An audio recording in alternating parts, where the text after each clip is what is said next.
I think I'm live. I think I'm live. Oh, am I live? Let's check. Hold on. We're going to refresh it. Why does all live streams start with that? It's like the people or the person that's live. It's like, am I live? I think I'm live. Or no, that's just what I do. But other people do it too, okay? All right. So don't act like other people don't do it when they do. Now, is it going to load? Am I going to see myself? Should I look at my phone? Okay, I think I'm good. Yeah. Yep. It's trying to start it up. There we go. Yep, I see me. Cool. All right, everybody. What's up, guys? Yep. What's up, guys? It's your boy Venom. It's your boy Venom 2 million. I haven't made videos this week because my laptop screen cracked and I can't show you it because I'm using my laptop camera and I have it hooked up to my TV so I can see. So I'll be, instead of looking here, I'll be looking here to watch the video that Evan made about me. So Evan made an hour-long response to my past two videos. I'll put it in the description if you want to watch along with me. An hour-long response. I didn't even think that that's possible. You know, the videos, the first one was talking about why Spider-Man PS4 would be better than Spider-Man 2, and the answer was that Spider-Man 2 is what people consider to be the standard. You know, Spider-Man 2 is what the fans say, you know, is where that's the height, that's the bar. This is where a Spider-Man game should be. So Insomniac is aware of that, so naturally they're like, okay, well, we want to at least hit that. And my other video was the real meat of it was talking about why we should all be critical toward these gaming developers, toward Insomniac. And I talked about that reason being because we shouldn't be easily impressed and easily bought. If we were to always be pushing these gaming developers and not accepting mediocrity, then we would get better products in the end. So those are the gist of my videos. But he made an hour response to them, and that's what I'm going to respond to. What in the world? I'm trying to find. Here it is. Here's his video. Okay, here's his video. And I'm trying to put it in the description for you all to watch it with me if you would like. If you're watching this when it's not live, then hello, how do you do? I'm planning on making a condensed version just of my response. That way people don't have to watch this probably hour and 30-minute, 2-hour live stream. Because it's going to be long because I'm watching it, then I'm going to be pausing and more than likely talking about some things. And on Twitter, he said that he was did he say disappointed? Oh, my phone went off. Hold on. Oh, I just got a tweet apparently. But on Twitter, he had said that like people didn't, I did not listen to him in the stream. So I'm trying to figure out what exactly I talked about in my two videos that he talked about on the stream that I didn't listen to. So it's going to be interesting. I think this is going to be interesting. I was not anticipating a response, a 1-hour response. I mean, I knew I was going to make people mad because I was going to be talking about, like, in at least my second video, I was talking specifically about the fact that we as fans need to stop being so giving and accepting toward these developers. And I know people would be like, you know, kind of rubbed the wrong way from me being that honest, but I wasn't anticipating an hour response. So we have an hour response, and I'm going to start it. Let me make sure it's my phone on my charger. Oh, and to let you all know, I also am a resident advisor at my college. And today is my duty day. So at any moment I could get a phone call saying, hey, we need you to come downstairs and do this lockout thing. Then in that case, I would need to go downstairs and do that and come back. So without further ado, we're going to begin the video and my live reaction toward it. An hour, 4 minutes, and 46 seconds. I don't know what. Let's just watch it. Welcome back, true believers and spectacular Spider fans, to another Spider-Man PS4-ish related video. And I know it's been quite a while since you've seen my face on screen. I know I've been away from some Spider-Man PS4 videos where you have replays, all that good stuff, and also just been busy with life in general, of course. But mainly, this video where you're seeing my face again is actually an important one because I am in fact responding to a fellow YouTuber who you all know, of course, is Venom 2 Million. If you guys didn't know, if you missed it, I was simply part of a 6-hour-long live stream with Venom 2 Million, a couple of other Spider-Verse and Venom 2 Million's friends, and it was pretty interesting. And overall, really good discussion overall about Spider-Man PS4. We talked about our worries, discussed about it, different topics on it. So if you missed it, I highly recommend you watch all of it, not just some of it, just all of it, because it is an important topic to watch. I was late for the live stream, so I came in about at like the 1 hour plus mark out of the 6 hour long mark it was. And also, the Spice members in there, Spice Ear Boy and Waru Boy were in there. So we had a lot of things to discuss about in that live stream. And recently, if you guys didn't see it, Venom 2 Million on his channel posted 2 recent Spider-Man PS4 topic videos discussing about the game, certain aspects of it.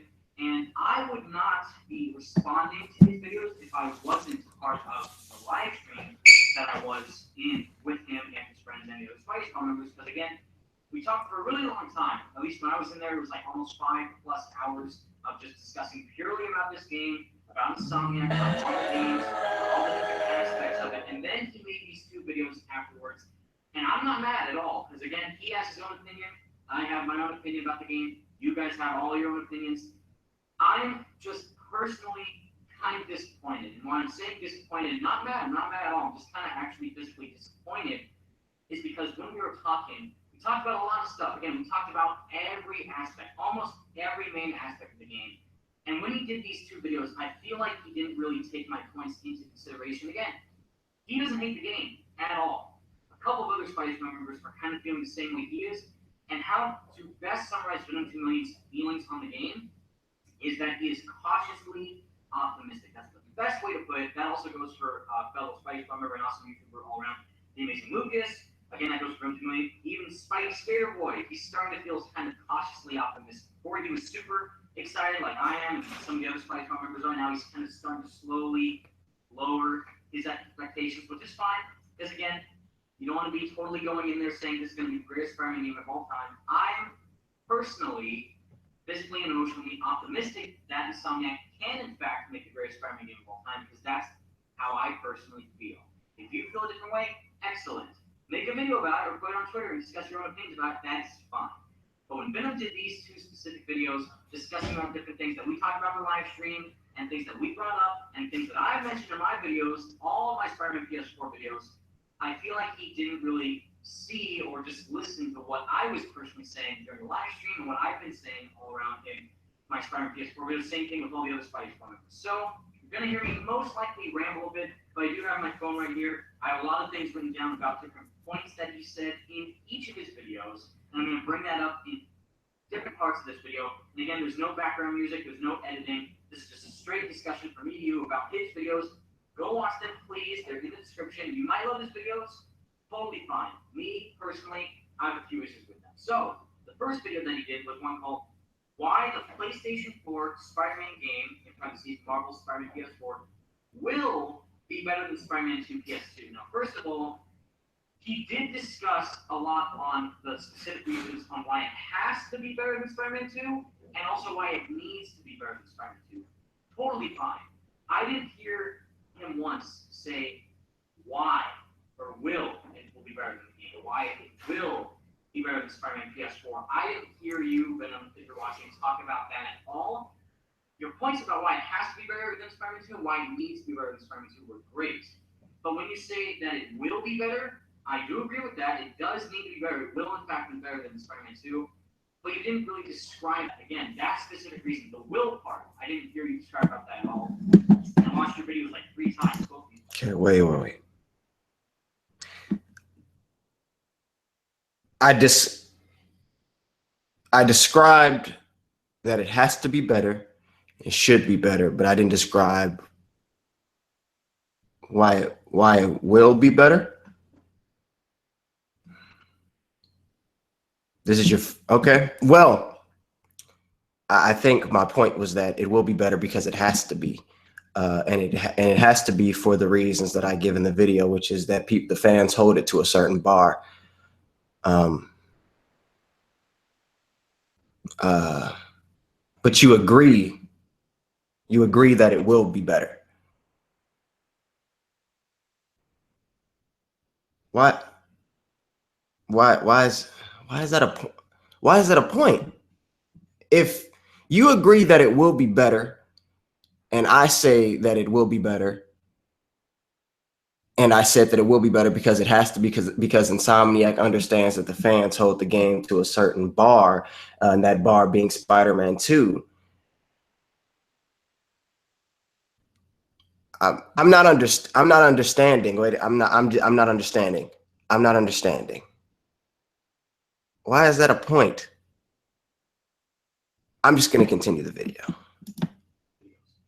Then the next thing he says in this video, again, I'm going to be summarizing like the most important points in each of his videos. But again, I could be doing it a disservice, so please watch it on your own free time. The next thing he says, if Spider-Man PS4 is bad, if this first ever big budget AAA Marvel game is bad, then other people will not care about the other Marvel games. So first off, again, Marvel is a publisher for Spider-Man PS4. They're the ones who own the rights to Spider-Man because it's their character. Sony's another publisher because it is a character who is exclusively on one console, the PlayStation 4. But Insomniac is the developer. They are the ones in control of Spider-Man PS4. It's their game. They choose whatever they want to do with it, and they have free range to do whatever they want with it. So that's on them.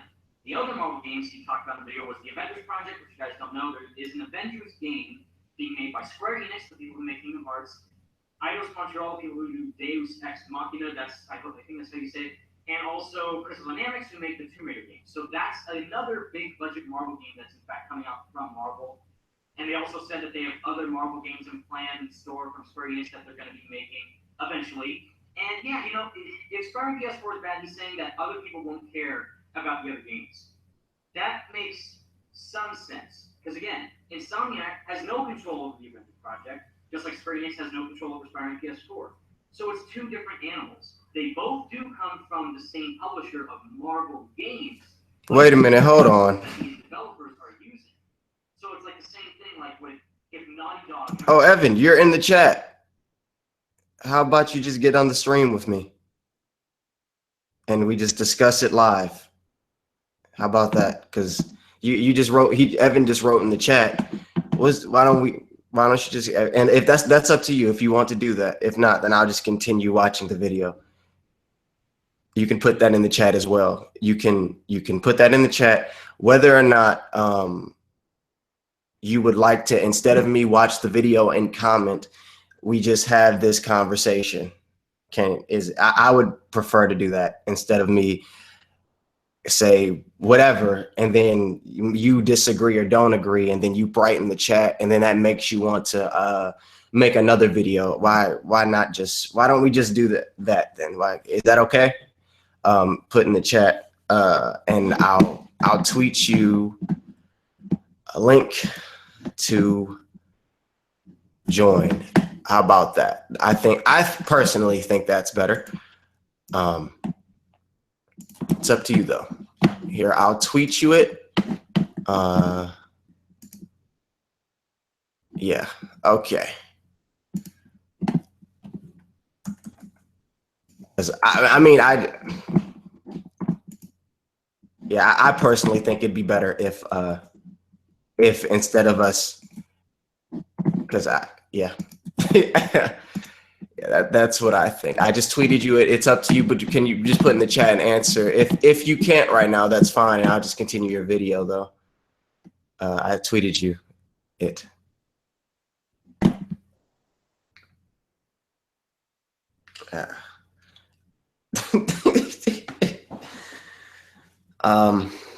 I'll be honest.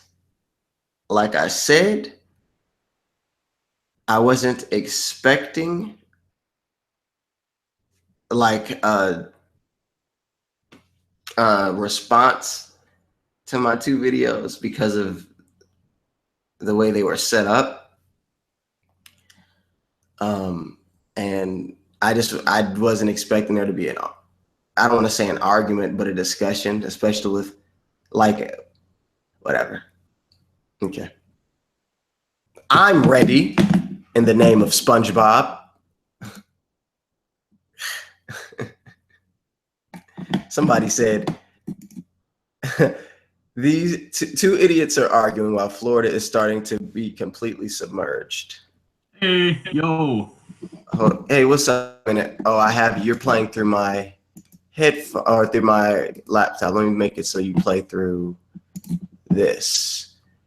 And then what I'll do is, My hair. one moment.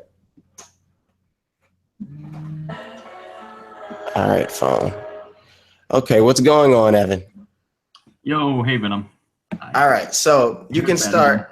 You can start by the video, your thoughts. Yeah. Again, like, you know, we were in this whole live stream for about 6 hours. I got on later. Like I said, I joined late. Sorry, guys, for the hood again. My hair's terrible. And yeah, dude, like, I felt like everything that we talked about, and I know there were multiple people. There was Owen, Tushal, I hope I'm saying his name right, Josh, Spidey Scare Boy, Waru Boy. Then later on, we had Spider Jake come on, and he discussed a few things. And I felt like, I don't know if you did listen to all my points. I don't know if you have seen all the interviews. That's a thing I keep bringing up in the video. I don't know if you have seen all these interviews from Insomniac and Marvel and you know, Sony and PlayStation talking about different aspects of the game. They talk about the graphics, story, gameplay, the development process, all this important stuff. And when you made your videos, your two videos, I felt like everything that we spent 6 hours talking about was gone. I don't know. I'm just saying personally, again, because you did bring up good points. The point that specifically that I agree with is that when you said, if it's too early to announce something, then you should announce it. Absolutely. That, like I say in the video, again, I think you should watch this full video.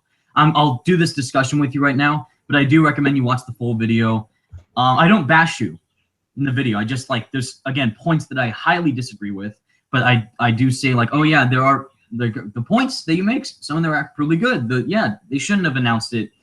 Realistically speaking, they should not have announced it at E3 2016 at all, because that was way too early. Again, like I say in the video, I said that they should have announced it at the PlayStation Experience of 2016, and then do the stuff where they showed the PS4 Pro clip, and then showed the King ad, and then the demo. And again, dude, like I've already like said everything in all my Spider-Man PS4 videos. Again, I don't know if you watch all of them. So that's why I feel like I'm a broken record when I say that, and that's why that whole hour-long video, the reason why it's an hour long, is because I laid everything out, and it's not just for you. It's not responding to you only. I talk about the game in general, like the criticisms that people, not just you, are giving. So it's like, oh, it's a Sony exclusive, so that's just because Sony wants the money from it. It's like, no, that's not the case. I also bring up the fact that Insomniac and Marvel and Sony are all doing this as one big partnership. It's not like, oh, you're going to make a Spider-Man game so we can make money. It's like, no, given what you've done with Sunset Overdrive and all your past games, Resistance, Ratchet & Clank, Spyro, Fuse, someone brought up Fuse, if you know that game, Disruptor as well. And it's like, yeah, I can see that, because given what they, again, I say this in all this stuff I bring up in the video, so that's why I do recommend you watch it, but I'll be in this live stream with you to discuss my points. Yeah, there's what they've done with Sunset Overdrive. That's the main reason, because one point that I bring up in the video, and what you say in your video is like, oh, the E3 2016 trailer looked like The Amazing Spider-Man 2. Again, I disagree with that, but specifically why Marvel themselves is like, you want to make a Spider-Man game, cool. You did that with Sunset Overdrive with the way of traversal around the city, the way that you can move around town, do all this crazy parkour and, you know, wall running acrobatics. It's like, that would be really well for Spider-Man. And that's the case because in April of 2014, that's when The Amazing Spider-Man 2 came out. And then in October of 2014, two things happened in October 2014. First thing that happened was that Sunset Overdrive came out. Second thing is that after that game came out, people saw, like, from Marvel, they said, like, wow, that game that they made for Sunset Overdrive is really, really cool in regards to how they're showing the traversal of the game. It's like, that would fit really well with Spider-Man.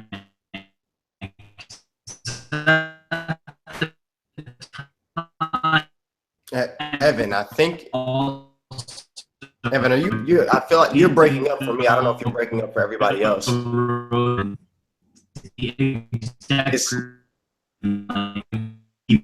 Is Evan botting for you all? Evan, you're botting out for me right now, man.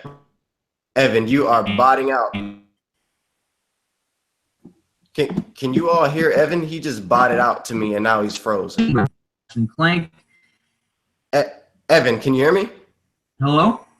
Yeah, you just started botting out for me, like lagging, and then you froze. And yeah, the people in the chat are saying that you're breaking up too. Something, I don't know what just happened.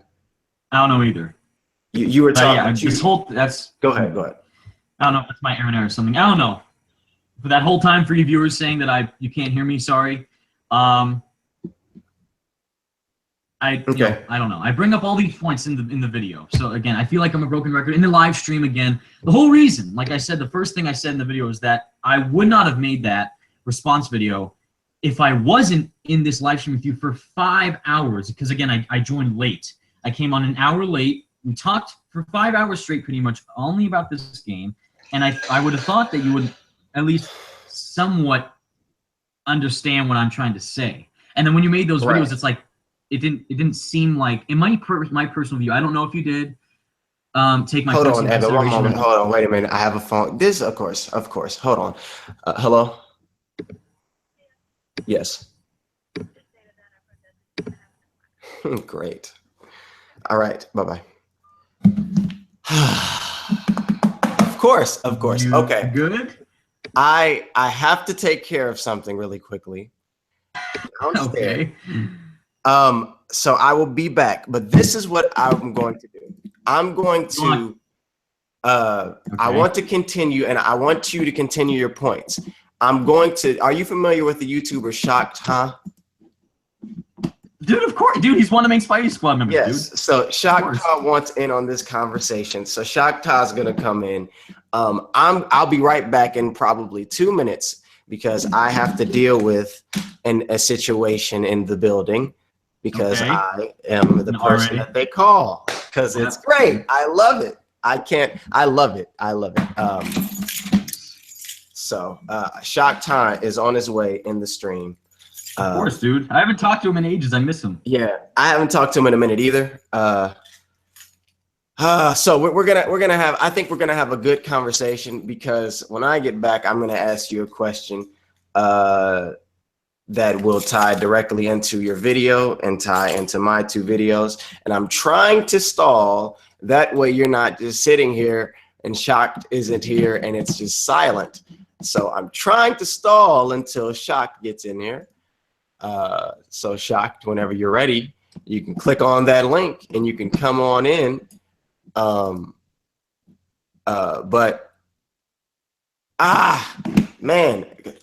This, of course.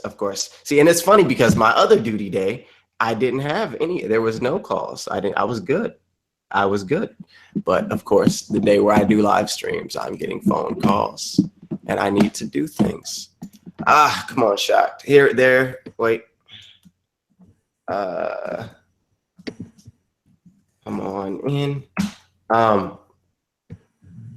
This is something though that I do want to ask you. Just to get you, I guess, thinking, and when I come back, I want to get your answer. But what points in my 2 videos that I bring up that we directly talked about in the live stream? Because when I just started the video, but like the first thing you had mentioned was, what's up, Shocked? The first thing you had mentioned, yo. First thing you had mentioned that I saw, oh, Evan just left. All right. Well, Okay. Well, Evan just lagged out. I'm assuming he'll be back. When he gets back, then I guess I'll ask the question. Oh, I put my glasses on to look professional. There goes Hello? Evan. Yeah. Okay. So my question, then I'll let you two talk just for a moment. Shocked. Me and you haven't, we planned it, but we never had the chance to have the conversation about Spider-Man PS4, because Shocked about a year ago he was like, I'm going to convince you that it's going to be amazing. And I was like, good luck. But we never had that conversation. And now with Shock being here, perhaps he can touch on whether or not he still thinks it'll be good, whether or not, whatever he believes. But my question for you, Evan, was what were the points that I brought up in the video that we directly talked about in the live stream? Don't answer that now, because I want to hear you. I want to hear the answer. But I'm about to leave, and Shock just left. That's great. Shock, we heard you when you were in here. But in the meantime, this is something that I do want you to answer now. There goes Shock. In the meantime, we hear you. All right. In the meantime, this is what I want you to answer. With Spider-Man PS4, do you think it'll be better than Spider-Man 2? And I want to hear that, then I'm going to go downstairs. Evan. Me? Do I think? Yeah. Yeah, dude, of course. I think it's totally going to be better than Spider-Man 2. Hands down. We can see that from the developer. We can see that from, again, it's not a movie tie-in game. So it has a bigger budget since it's an original story, and also the fact that it's a Sony exclusive. Again, I don't know if that means a lot to you, but it does showcase that with PlayStation's games. In general, as their brand, I say it again in the video, I say this, it's their brand that they have, where they have tons of exclusives, and they give them the best possible treatment, and that's what it is. And he's off camera now, but yeah, it's... I'm listening. I can still hear you. Okay, it's the same thing with, again, with Insomniac, what they're doing with Ratchet & Clank and Resistance. Those are the main two exclusives for PlayStation.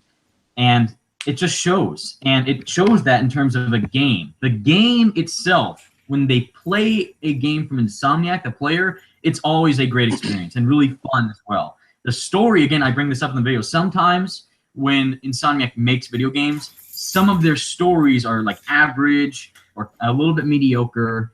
Specifically, though, two standout games from them are Tools of Destruction and Crack in Time from Ratchet & Clank. That's a great story. And it's the same thing here, dude. And again, from Marvel, trying to make blockbuster games, trying to now, like you say, get into the gaming verse, because they do want to start making games. And we see that with Spider-Man, the Avengers Project, and Square Enix is also coming and starting to make Marvel games. Keep talking. I'll be right back. I promise. I'll be listening on my phone. I'll listen. I'll provide some dialogue. It's Okay. Shocked. It's Shocked, by the way. And I have my phone. I know, I miss you, by the way, Shock, dude. But for you guys who don't know, viewers, Shockta is one of the main founders of the Spidey Squad. He just hasn't been able to do a lot of videos on the game recently because we've been covering all the topics. Unfortunately, I guess I'm not to cut you off, but to people that are fans, I know that a lot of us have the same fans. The whole reason why I haven't been on YouTube for the past about 3 weeks or so, basically I shipped my computer to myself. I was in Florida for vacation, so I took my PC down there. I flew up, so I wasn't able to take the PC with me. So I shipped it via FedEx, and my computer's graphics card kind of died on the way. So they're going to go ahead and reimburse me, and I have to wait to get a new one. And I can't really make videos without a graphics card and stuff, so that's why I haven't really been around. Oh, dude, of course, dude. You've done your podcasts. They're excellent. Thank you. So You can continue your point, though. Check it out. What now? You can continue your point. Just the game, like, dude, this is what I'm saying, man. Like, I've just made all these videos on each topic on why it's the case and, like, why the game is not going to let anyone down in regards to it being a good game. It might not be your favorite Spider-Man game.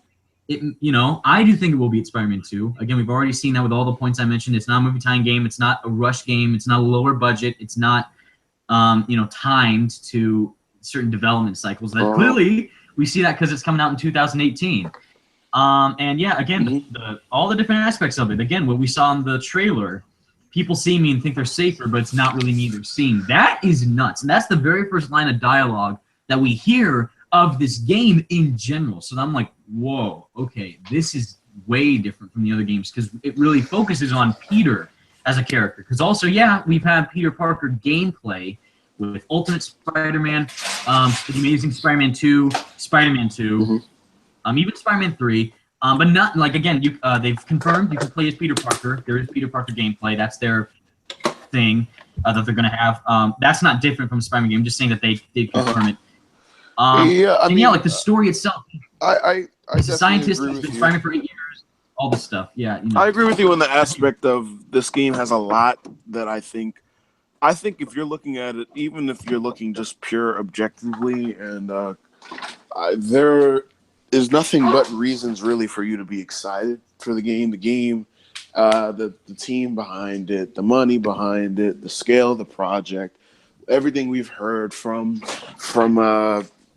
developers. I mean, at the same time, though, I do understand sometimes when people are a little bit on the fence in terms of like, oh, should I get excited? Because I feel like for Spider-Man games, they all generate some fashion of buzz in the gaming industry. I mean, The Amazing Spider-Man 2 took over YouTube for quite some time when it came to Marvel-related gaming projects. So much so that, you know, I mean, it was a little bit before the age of clickbait really started, but it was getting to that point. Like, it dominated it. The whole, I'm sure if you guys are Spider-Man fans, you guys remember the whole how to unlock every suit, and this is every suit. This is the showcase for every suit. This is that. This is the walkthrough. It made, I'd probably say hundreds of millions of views alone. So, I mean, I see why some people are still staying a little bit. I think I'm pretty darn sure that Game Unboxing Reviews has like 24 million views on him. That dude. Around the Amazing Spider-Man Yeah, he dominates that. I know, he's like, he owns that game. Yeah. I mean, yeah, I always, because even when I spoke to Venom about it, and I've spoken to Venom on multiple occasions about it, I always you've probably spoken to more than I have. Yeah, I always did somewhat understand his approach in a way, because like when you get burned like that for a Spider-Man game, and for me, someone that was like, I was always a filthy casual, so I for a couple of years, I never necessarily was like, oh man, I'm really anticipating this. It would come out and I'd be like, oh shit, I gotta get it. But it wouldn't necessarily be a month out anticipation like some of the games I do now. But I mean, everything I've witnessed industry wise that had to do with Marvel, I totally get why certain people like, yo, you know what, guys, I don't think I'm gonna get too excited for this one. But I get that. But again, like I say in the video, I you know, it's only been out for less than a day, so I don't think you or Venom, or you know, clearly Venom hasn't seen it because he's doing this live stream. But watch the entire thing. I know it's extremely long, and I highly apologize about that, guys. But I bring up all the points, and again, the title of my video was addressing Venom 2 Million's recent Spider-Man PS4 videos and discussing the game's criticism. So that criticism right there, like, you shouldn't really get that excited because of what we've had in the past with The Amazing Spider-Man 2. Again, in the video I say it's totally different. Not a movie time game. The publisher, again, is the publisher is the biggest aspect of any game. Is that, like I say in the video, Radical Entertainment made Incredible Hulk Ultimate Destruction and the Prototype games. And then Prototype 2 came out in 2012. That game sold exceptionally well. It sold out of expectations, like bigger than what people were expecting it to sell. And then, surprise, surprise, Activision's like, you know what? We're going to shut down your company to focus more on Call of Duty. So that's stupid. And that's the same thing here with Spider-Man, or The Amazing Spider-Man 2, because Activision, again, was focusing on Call of Duty or another game besides Spider-Man. And this, again, it's not... It depends. I mean... It depends exactly how we're speaking about Activision. I mean, Activision, they have so many branches, and it definitely depends. I mean, when you look at it, they had Beanox, and Beanox were never really given much budget. It wasn't a AAA title. No Spider-Man game we've gotten so far. Exactly. That. Exactly. Yeah, so I mean, looking objectively, I see it. I mean, when I say I understand why someone might not be excited, I'm not necessarily referencing it as a criticism. I don't think that should be referred to as a criticism as much as just maybe a window into maybe how someone might be feeling, because a lot of people are like that. I mean, you can compare it to anything, and of course, we're talking Spider-Man, so let's keep it in the vein of, okay, so somebody might be like, I'm not really too excited for the next X-Men film. You can give them a million reasons why. We could be talking about Logan. You can give them a million reasons why they should be excited, but they're like, they still remember, oh, I remember watching X3 or whatever it is, and they're always going to be that. Yeah, they're always going to be on guard like that. So I don't necessarily knock anyone for feeling that way. And I mean, that's on your own. That exactly. Yeah, that's yeah. how So I mean, I don't really totally fault fine. Venom for even thinking like that, because I remember he, from hearing how he spoke about how he felt about the Amazing Spider-Man 2, like he really didn't like the game. So I definitely understand why he would feel that way. I mean, for me, I was so quick to jump on the. As soon as I saw that Spider-Man PS4 footage, like I knew, where I thought it was going. Like, it really excited me. So, I mean, for me, that. Hello? Since I think that's Venom coming back in. For me, Oh. that level of I don't even have the vocabulary. That level of almost like I'm so fed up wasn't in me. So with the Amazing Spider-Man 2, or yeah, with the Amazing Spider-Man 2, it didn't leave a bad taste in my mouth like that. Like for me, I was like, yo, this is bland. Like for me, I'm a little bit. I'm not going to say I'm harsher on it, because I really don't necessarily dislike it. I just think it's like it's not up to par. For me, it's mediocre. Like as a video game, like it's not ranking Spider-Man games. From a game design standpoint, it's like, all right, this is just it's obvious how this was made. I mean, even business wise, the DLC was a ripoff. Like stuff like that. That's right. So, I mean, so just from me hearing you, just from me listening to both of you, you both are excited about Spider-Man PS4, right? I'm highly excited, dude. My whole channel's about it. Yeah, I'm excited. Venom, you're excited. Right. What are you talking about? Come on, Venom. I am very excited. I saw a comment on my way walking back upstairs. Somebody said, "Imagine if Spider-Man PS4 wins Game of the Year, Venom would shit himself."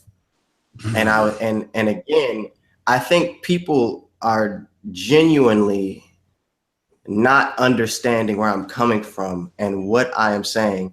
I already know people don't listen to what I say, because when I made my first video, Evan, that you responded to with was that it will be better than Spider-Man 2. People were like, "Whoa, why are you all of a sudden changing your tune?" And I was like, you're not listening to what I'm saying. Another thing that people need to understand, and this is in general, just being in YouTube and having a channel at all, like opinions will change. But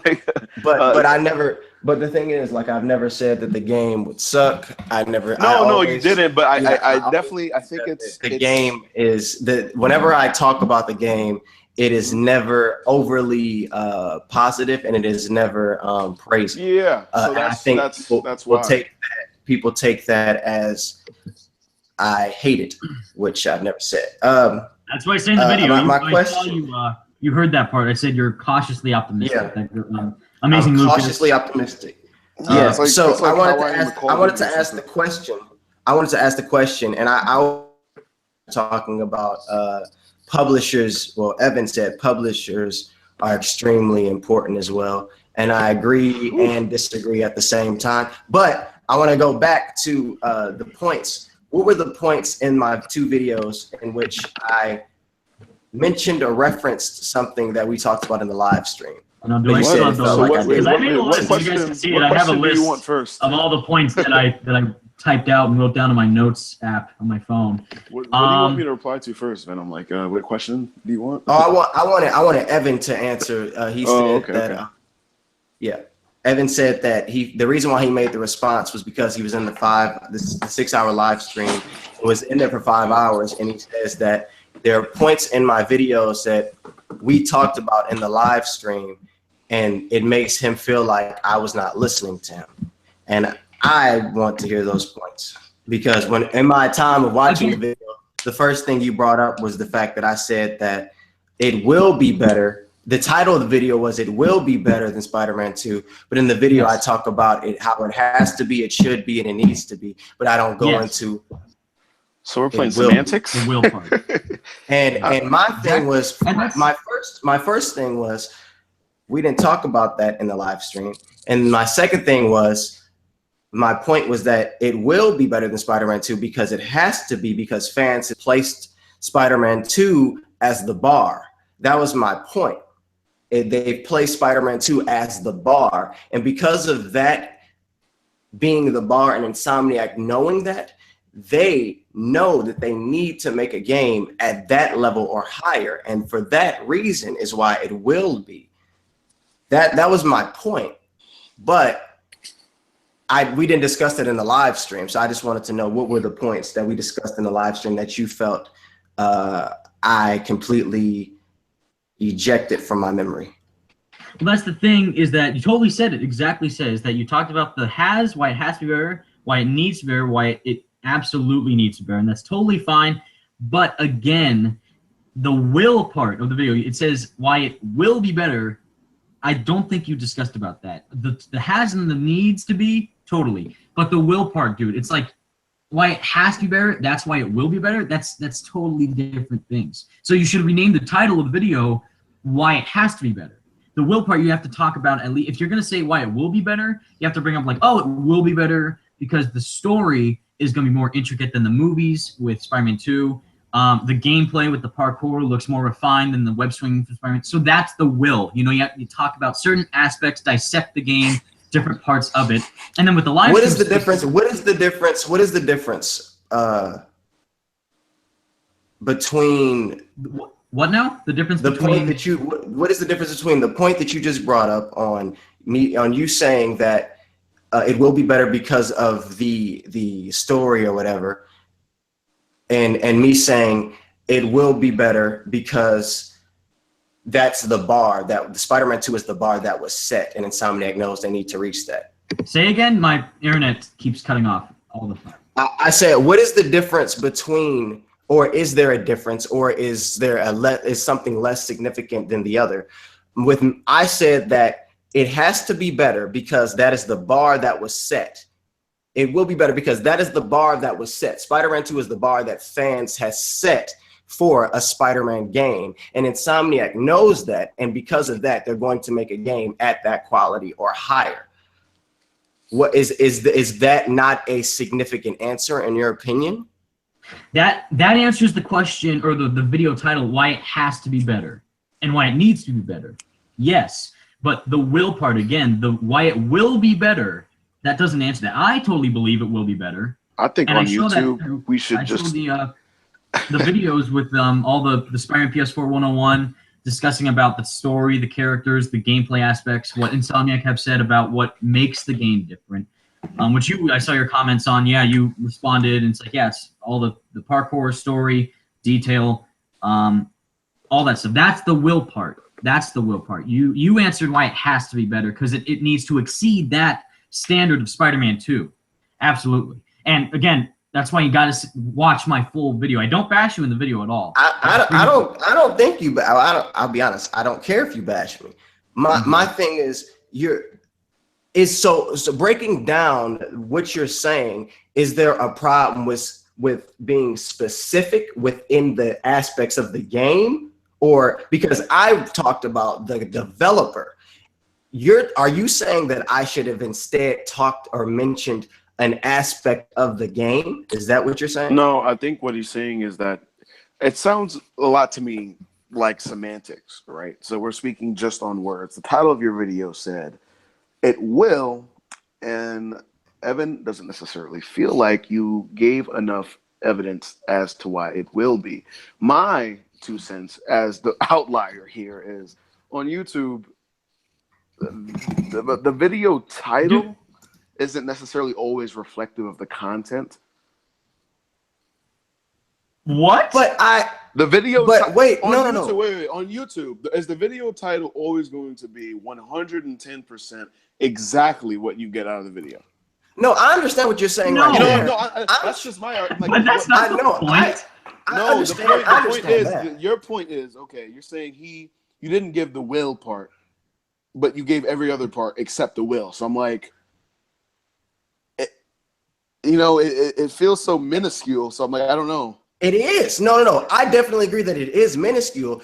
And because of that, I'm asking, so by me saying the game will be better than Spider-Man 2 because Spider-Man 2 is the bar that was set by Insomniac, is that, or by fans, and Insomniac knows they need to reach or exceed that bar. That is, you're saying that is not an answer that's not a respectable answer. That's my question. Are you saying that's not a respectable answer and that I instead should have said the game will be better because of aspects within the game? That's my question. Would my answer have been more to your liking if instead of me saying Spider-Man 2 is a bar that was set, and that I said Spider-Man PS4 will have birds? I don't think he's targeting even that line. I think he's talking about the entire video. He's like, you didn't give me the will. Like, why will it? Like, you're I never used the word will.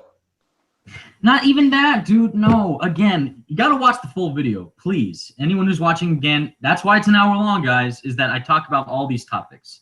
Would you be able to condense it, maybe? Yes, I will. Yes. And I'm saying, again, the will part, again, if you're going to talk about why it has to be, needs to be, should have called it that. The will part, again, you need to bring up the developers, which you did, the past of what they've done, what they're going to implement within Spider-Man PS4 with their game history, and also that point that you made with it has to be better than Spider-Man 2 because that's the standard bar that fans have said. That's not what Insomniac have said, dude. That's what fans have said, which you did say. But again, that's not what they're going for. They're not like, oh my God, we want Spider-Man PS4 to basically be a remastered version of Spider-Man 2. No, dude.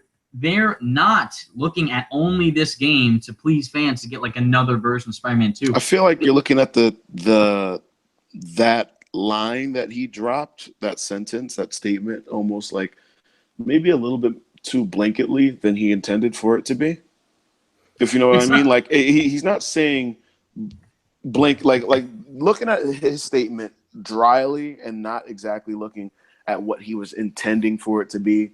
I can see where you're coming from, but again, it looks like we're just looking at it as a blanket statement instead of it, having the layers that it did have behind it. I mean, from what I understand, how I interpret it, and you can tell me if you interpret it differently, Venom is saying that, because Insomniac have said this is documented, that their fans, like we are, they understand things like we do. And of course, whenever you're a creator, you always know what people want. Venom is saying that they know that Spider-Man 2 in video games and in movies has been held to the highest standard possible.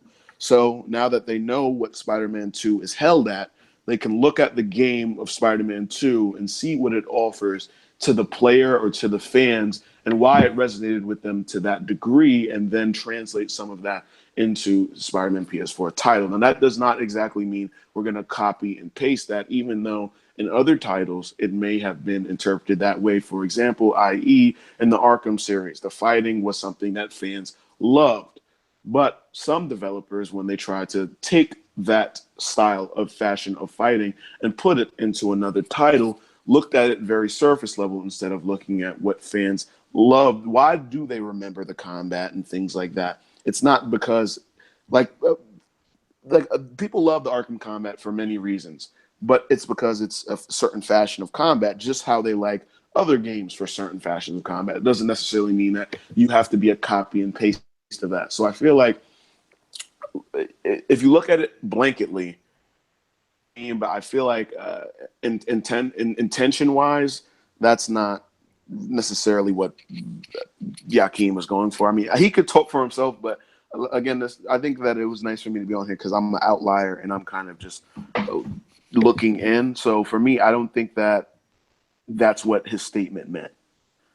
And I totally agree. And again, that's why I say in the video. But I'm saying that they're not just, again, looking at Spider-Man 2. And they're not saying that, because the game is it has a lot of aspects behind it that are that make the game great.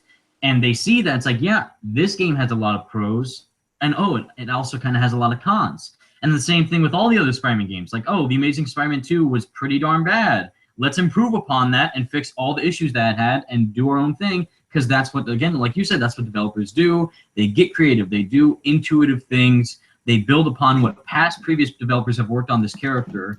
And yeah, that's what they're doing. And again, they're doing their own unique take on the whole situation with combat, story, graphics, gameplay, performances of the voice acting with all that. And yeah, that's the same thing with Arkham. The Arkham combat is something that fans love. Arkham combat basically is a thing now that is a blueprint for other games, like, Assassin's Creed's taken from the Arkham combat.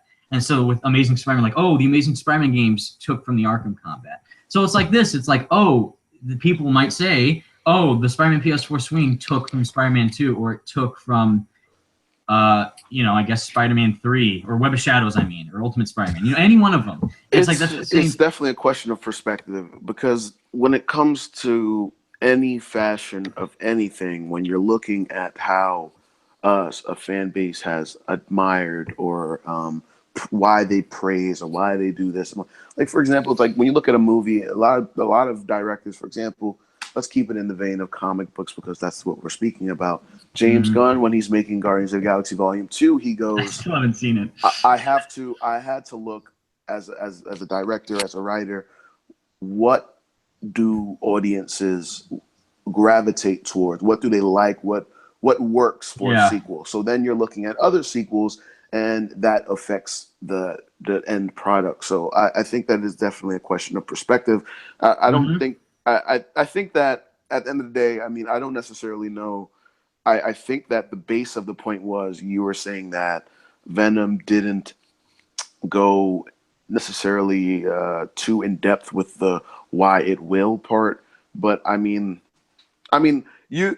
not going to even continue going. That's not just the main. I feel like I was going to say I feel like we're going in circles. So if you would be able to say in your own words, I don't know, a couple of sentences or whatever, and kind of lay it out a little bit more in a condensed manner, if you know what I mean. Because I feel like I don't necessarily know where to go with this, if you know what I mean. That's what I'm saying, and that's why I made the video in the first place, is because I do feel like I've in circles, because I've made literally pretty much almost like the entire majority of Spider-Man PS4 videos alone, just on my channel and nothing else. And that's why I don't know, Venom, if you watch my videos, and I don't know if you fully listen to them and listen to what I'm saying in regards to the topic at hand. So that's why when I made the video, it's like, yeah, your points are valid. Some of them are valid. Others are kind of I disagree with.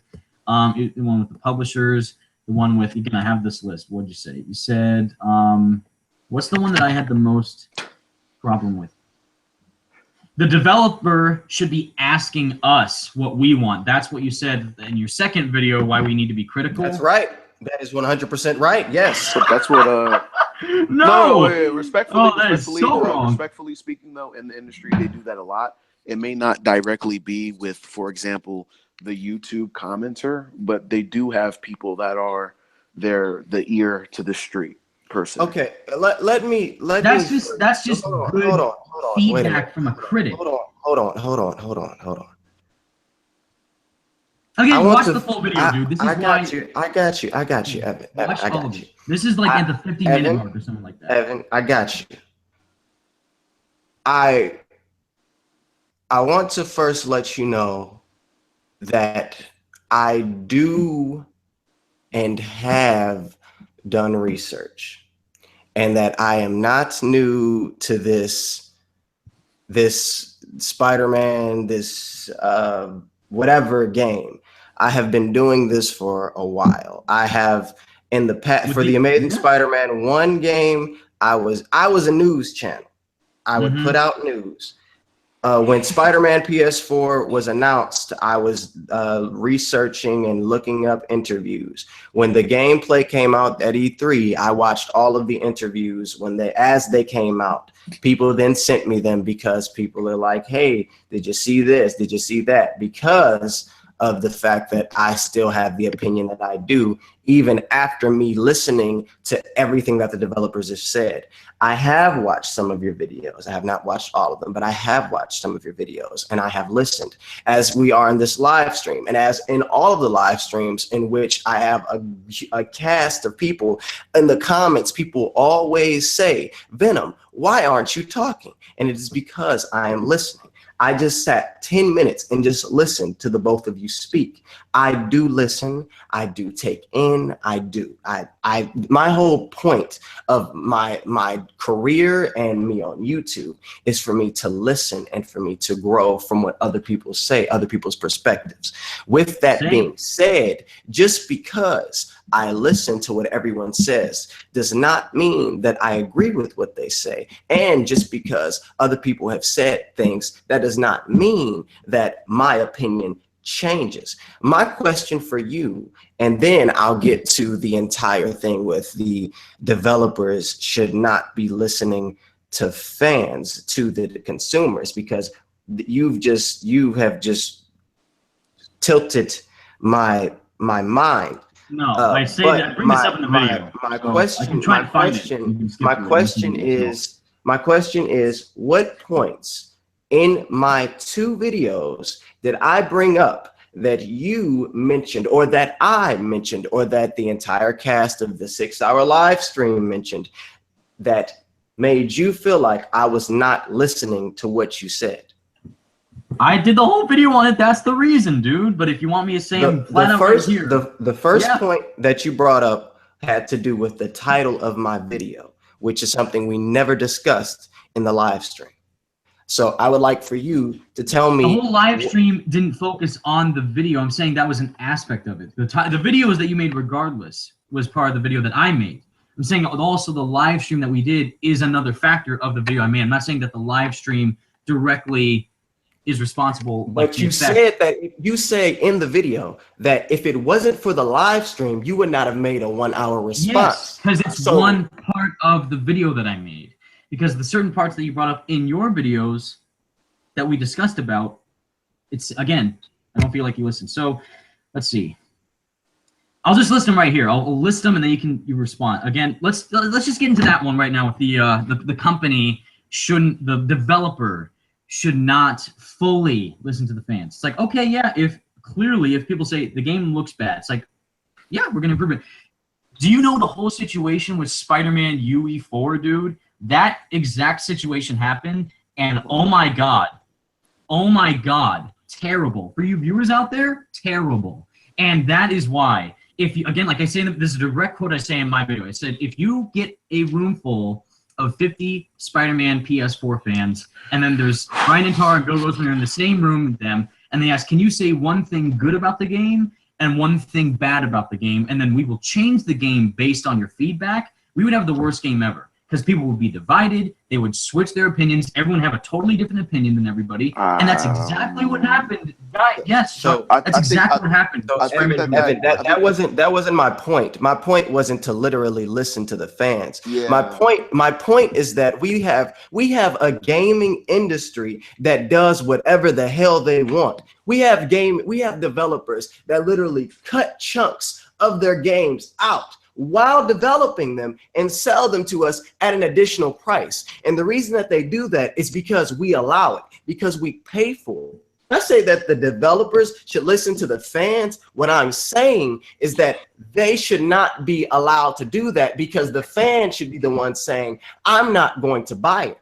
I say in the video that we have a game that was announced in 2016, and they show a trailer, and then questions are asked about it, and the developers say, oh, we're not talking about that now. And why do they do that? Because we allow it. It makes no sense. I mean, for the record, wait, hold on. Let me finish. Okay. It makes no sense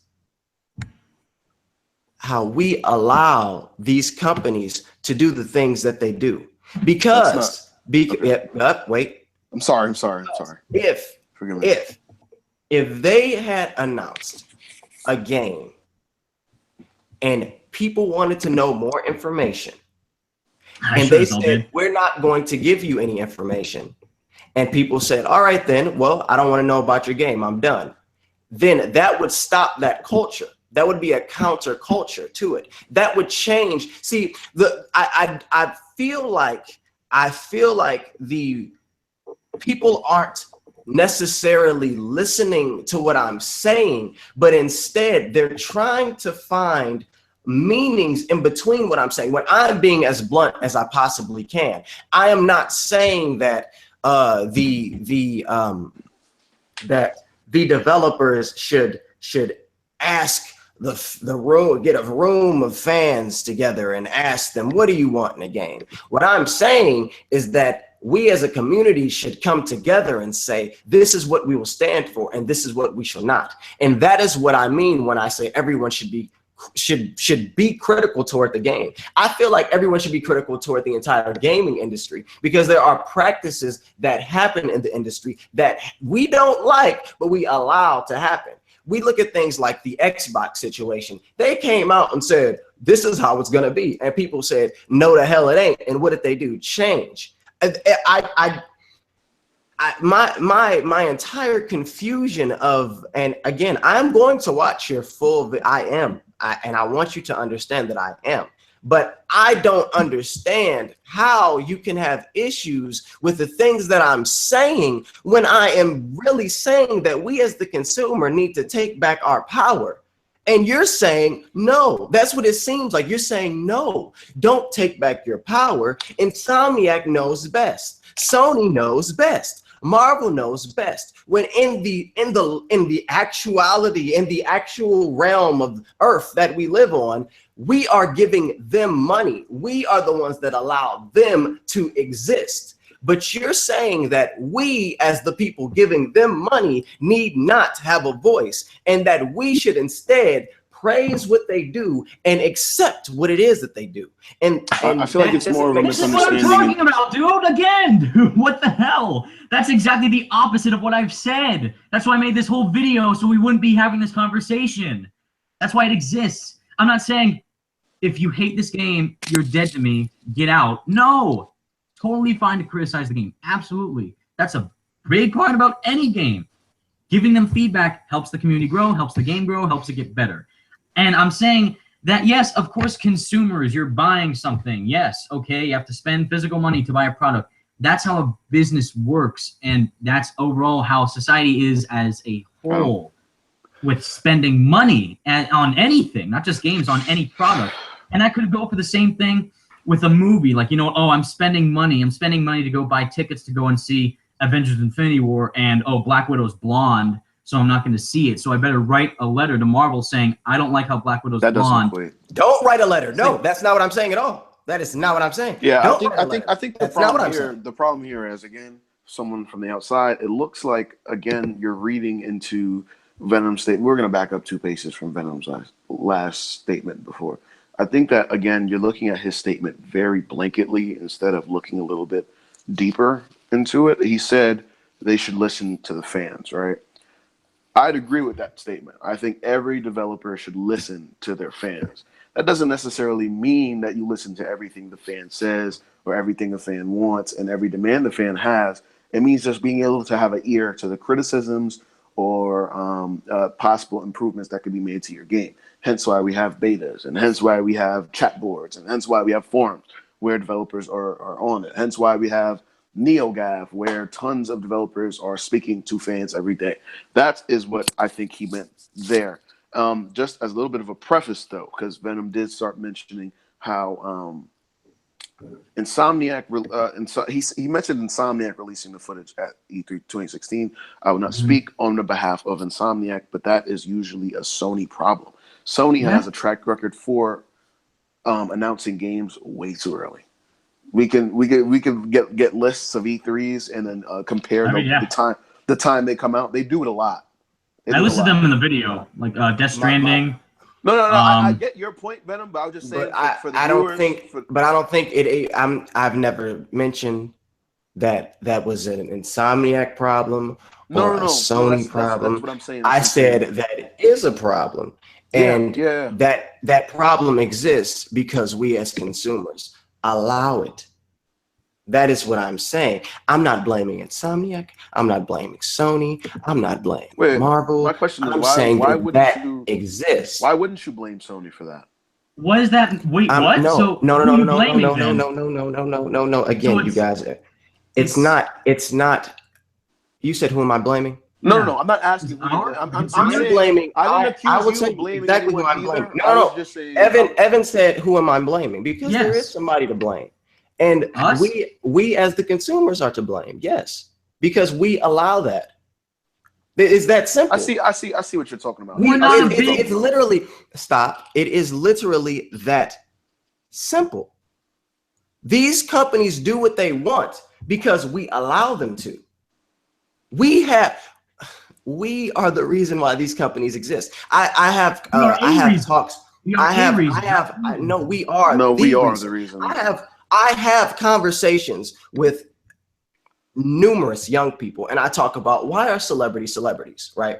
Celebrities are celebrities because we pour interest into them. We give them money. If it wasn't for us giving them that platform, I can be on TV. I can be on TV and talk about whatever I want. If anybody watches, does it matter? No. If nobody watches, it doesn't matter. I can make YouTube videos. I can make thousands of YouTube videos. And if nobody watches, it doesn't matter. But once people start watching, that's what gives me that power. Once I have an audience, that's what gives me that power. Same thing with these companies. These companies, I have my own gaming company right now. I have it. Have you ever heard of it? No.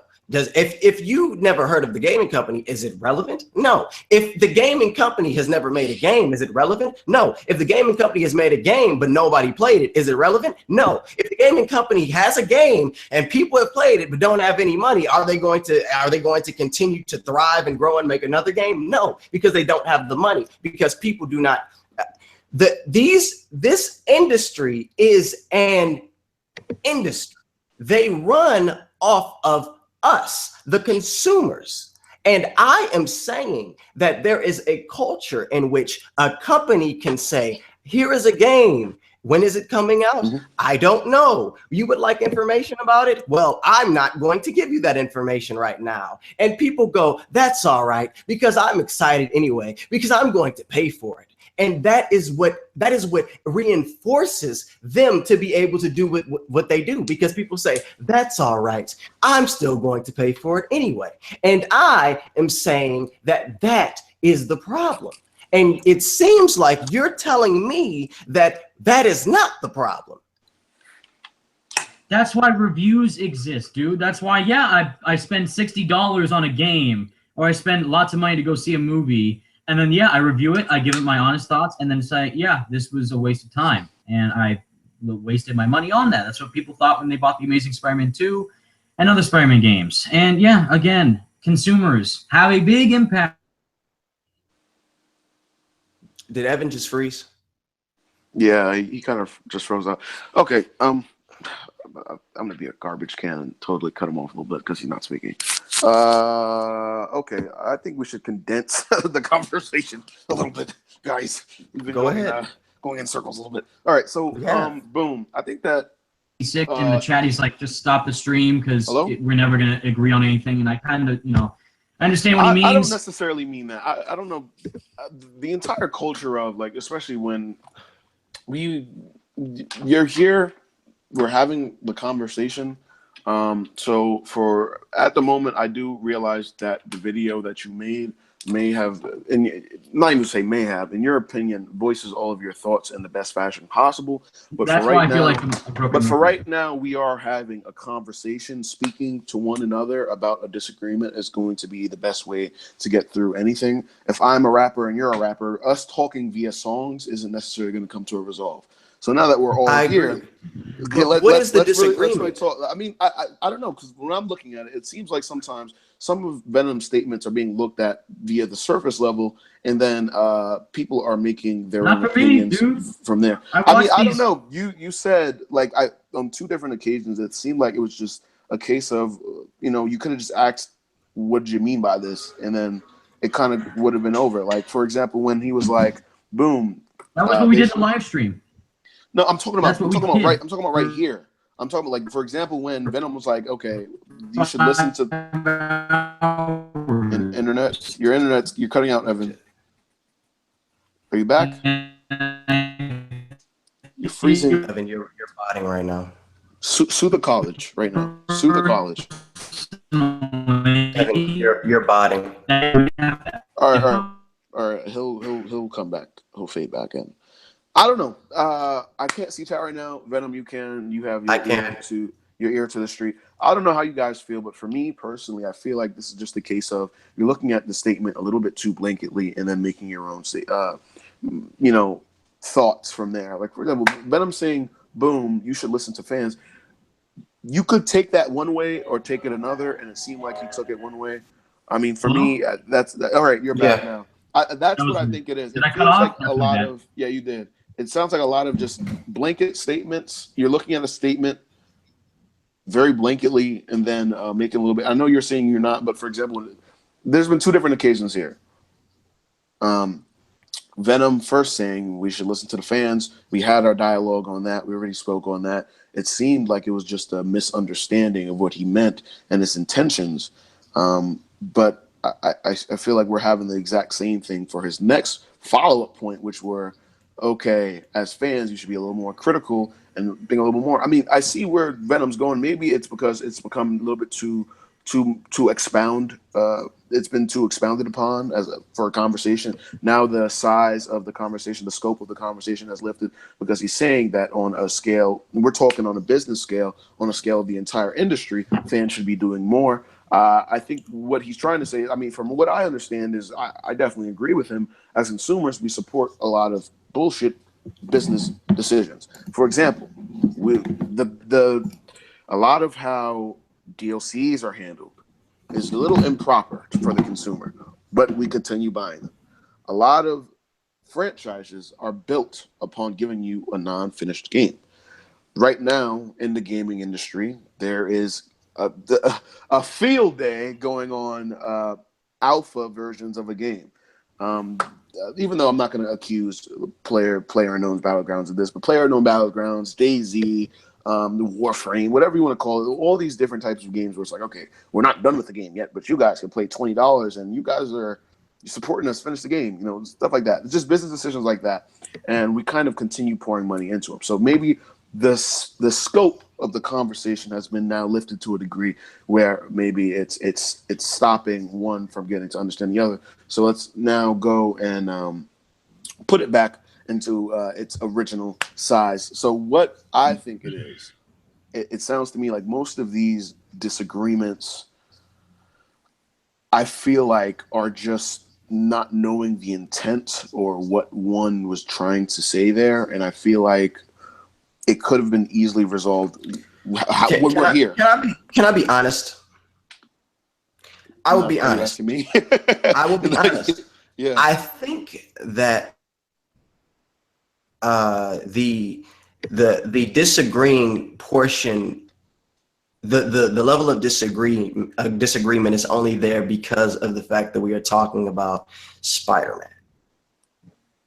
And my entire Lucas just said it. He just said in the chat, I think Venom's argument is too big to have around this single game. I said that too. Yeah. And I think it's because I think it's because what I am saying is I'm not going to praise this game because they have not given me enough information. Yes. And I say, other people are praising the game for X when X comes from a previous game. And people then go, not just Evan, but a whole bunch of other people then go, but this is Spider-Man. I love Spider-Man. You can't do that because I love Spider-Man. You're attacking me because you're talking about something that I love in a negative fashion. And my entire point no longer is about I want to put us as consumers first and make sure that we get a good product. Then the conversation becomes you are hating on what I love.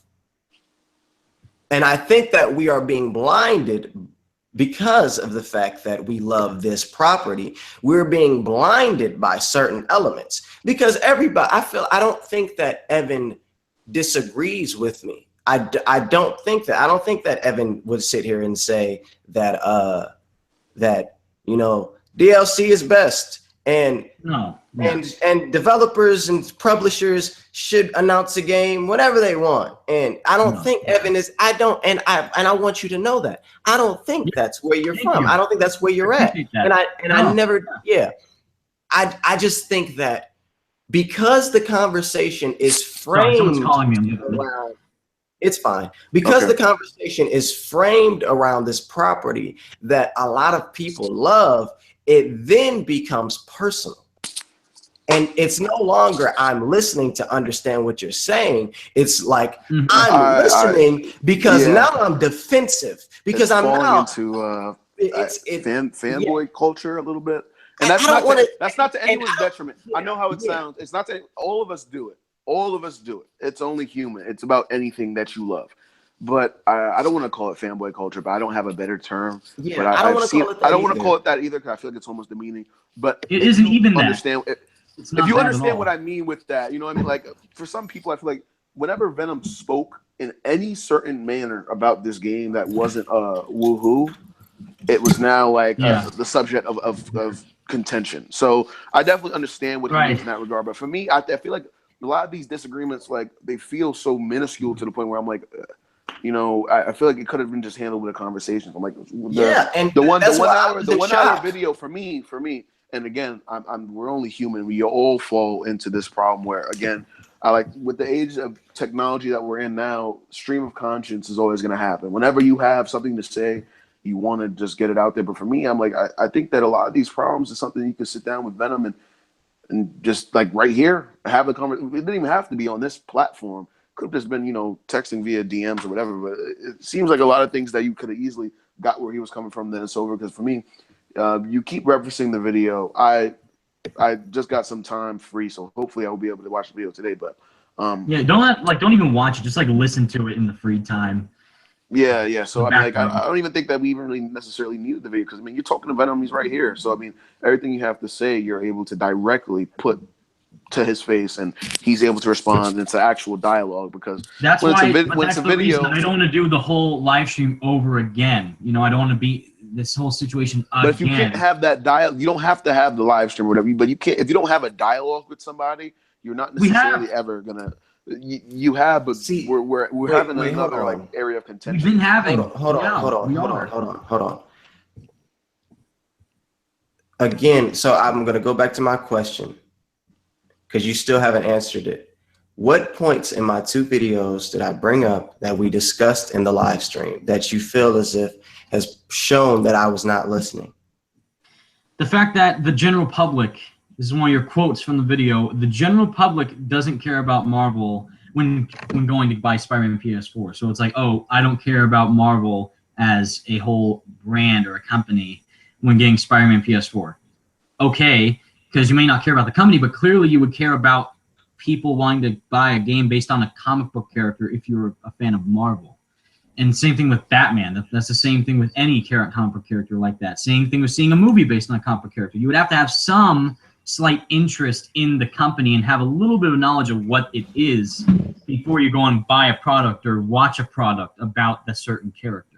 So that, you know, again, we talked about that. Like, people care about Spider-Man. People care about Insomniac making the game. If you're a gamer and you research about the game, it's like, oh, they're making the Spider-Man game? Cool. Or if you don't care about the developer, like, oh, there's a Spider-Man game coming out from Marvel. Okay, that'll be really interesting to see. It's not like, what? Marvel? I don't care. Just Spider-Man. So it's like, it's a back and forth. It all depends on how much interest you have with the company, with the character, and with the developer making the game and what their level of input is in it. The other one, the whole Call of Duty Assassin's Creed point. Marvel wants to have a game at the level of terms of popularity, not quality, popularity of Call of Duty and Assassin's Creed, and in order for them to do that, they have to start off with quality.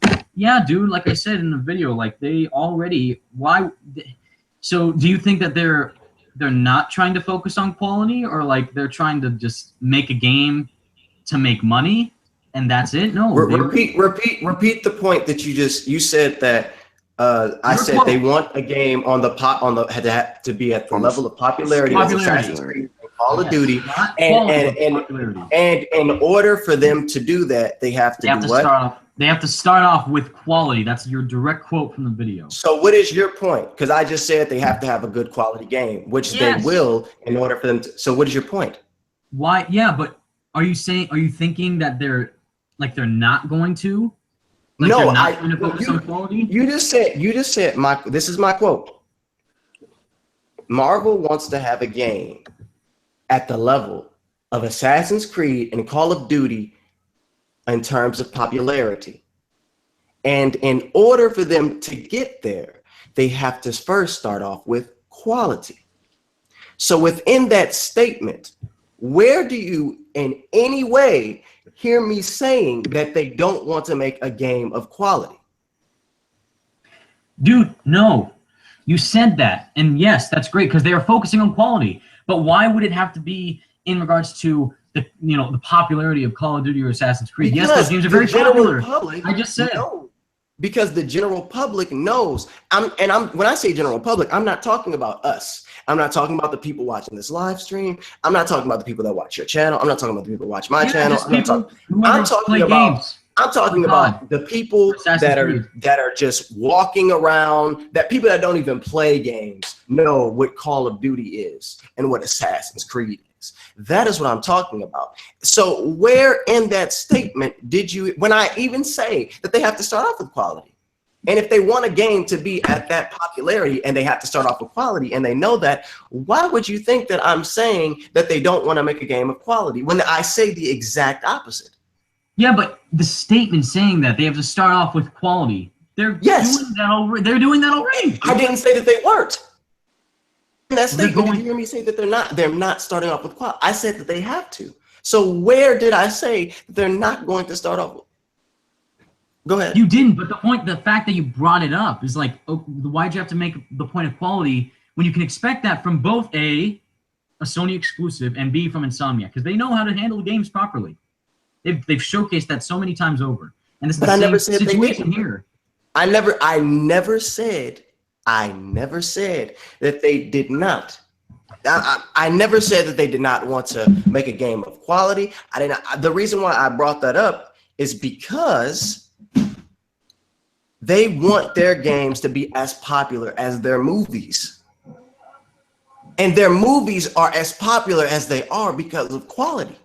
Assassin's Creed and Call of Duty are at the level of popularity that they are because they were good games. They were good entries within their franchise. We can talk about sales. We can talk about whatever. It still stands that they are very popular. And I am asking, within that statement, what was wrong with what I said?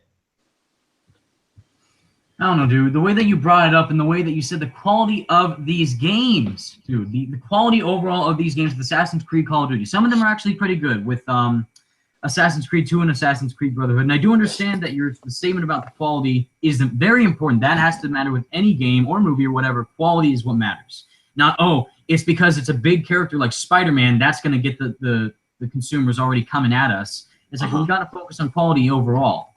And yeah, that's it. But that's already happening. And I get that you didn't mean it to see, they're not focusing on quality. You didn't mean that. I said the exact opposite. I said that they have to focus on quality. I just said that. Again, dude. Yes, they have to, and they are. I'm not saying that, they're going to, like I just said, they're not focusing on this big popular name like Spider-Man, and that's already going to be the quality of the game just because it's this character. I get that, and I understand your statement trying to showcase the relevance of pure quality for any game matters the most. Yes, exactly. And I understand, again, you didn't mean that, they're not focusing on quality and that they are focusing on it. Yes, but I'm saying overall that they would already do that regardless. I know you didn't mean it by like a negative aspect on it, but still, I'm just, you know, again, I feel like a broken record. I say all this in my. That's why I spent an hour doing it. I'm already kind of exhausted from it still. You know, so I don't know, and I'm already saying it in this conversation still, and I know it feels like I'm not expanding my point, but please just watch the video, please. Another point that you said. What'd you say? You said there's nothing to praise for Spider-Man PS4. So again, sure, I understand that. You know, if there's nothing coming out, then yeah, but still, you can't say that, wow, that parkour looks really, really fun and cool. Or you can't say like, wow, I've seen Mr. Negative in a Spider-Man game before. It's like, no, we've never seen him in a Spider-Man game. And that's a fact to praise, is that it's becoming different. It's a thing that we've never seen happen in a Spider-Man game. These newer characters. Can I have that, more context for that line? Your story, yeah, hold on, sorry, but your story video with Max Modell and Yuri Watanabe and implementing these characters, that's great. That was a great video. And that's to praise. With this new story, with these new characters that can be shown in a different way, that's really showcase like, wow, this is going to be really different, and I'm really looking forward to it. Is there some, like, But can yeah, I have sure. more context for that line? I don't know what he said before it to know, like, because I don't want to look at it blanketly, because I feel like he wouldn't say there's nothing to be excited for, because especially when there's been so many videos of things that we've been laying out why we're excited. You want me to expound upon? I'm asking you to tell me if there's more context to that line. I will tell you. Yeah.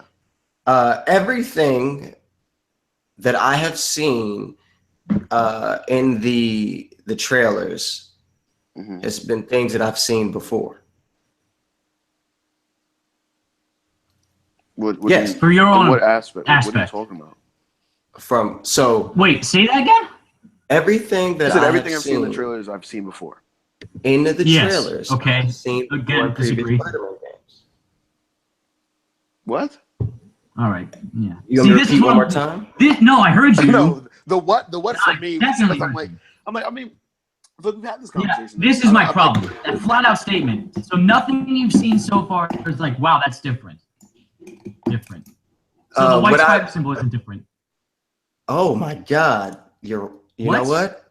Yeah, that's new. The white spider symbol. I'm going to spend $60 on the game now.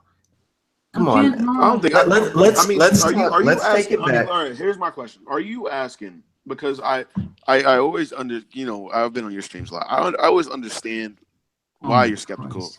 I always understand why you're skeptical in the fashion that you are. Right. I mean, I think we're on the same page there, right? So, I mean, are you asking that fans maybe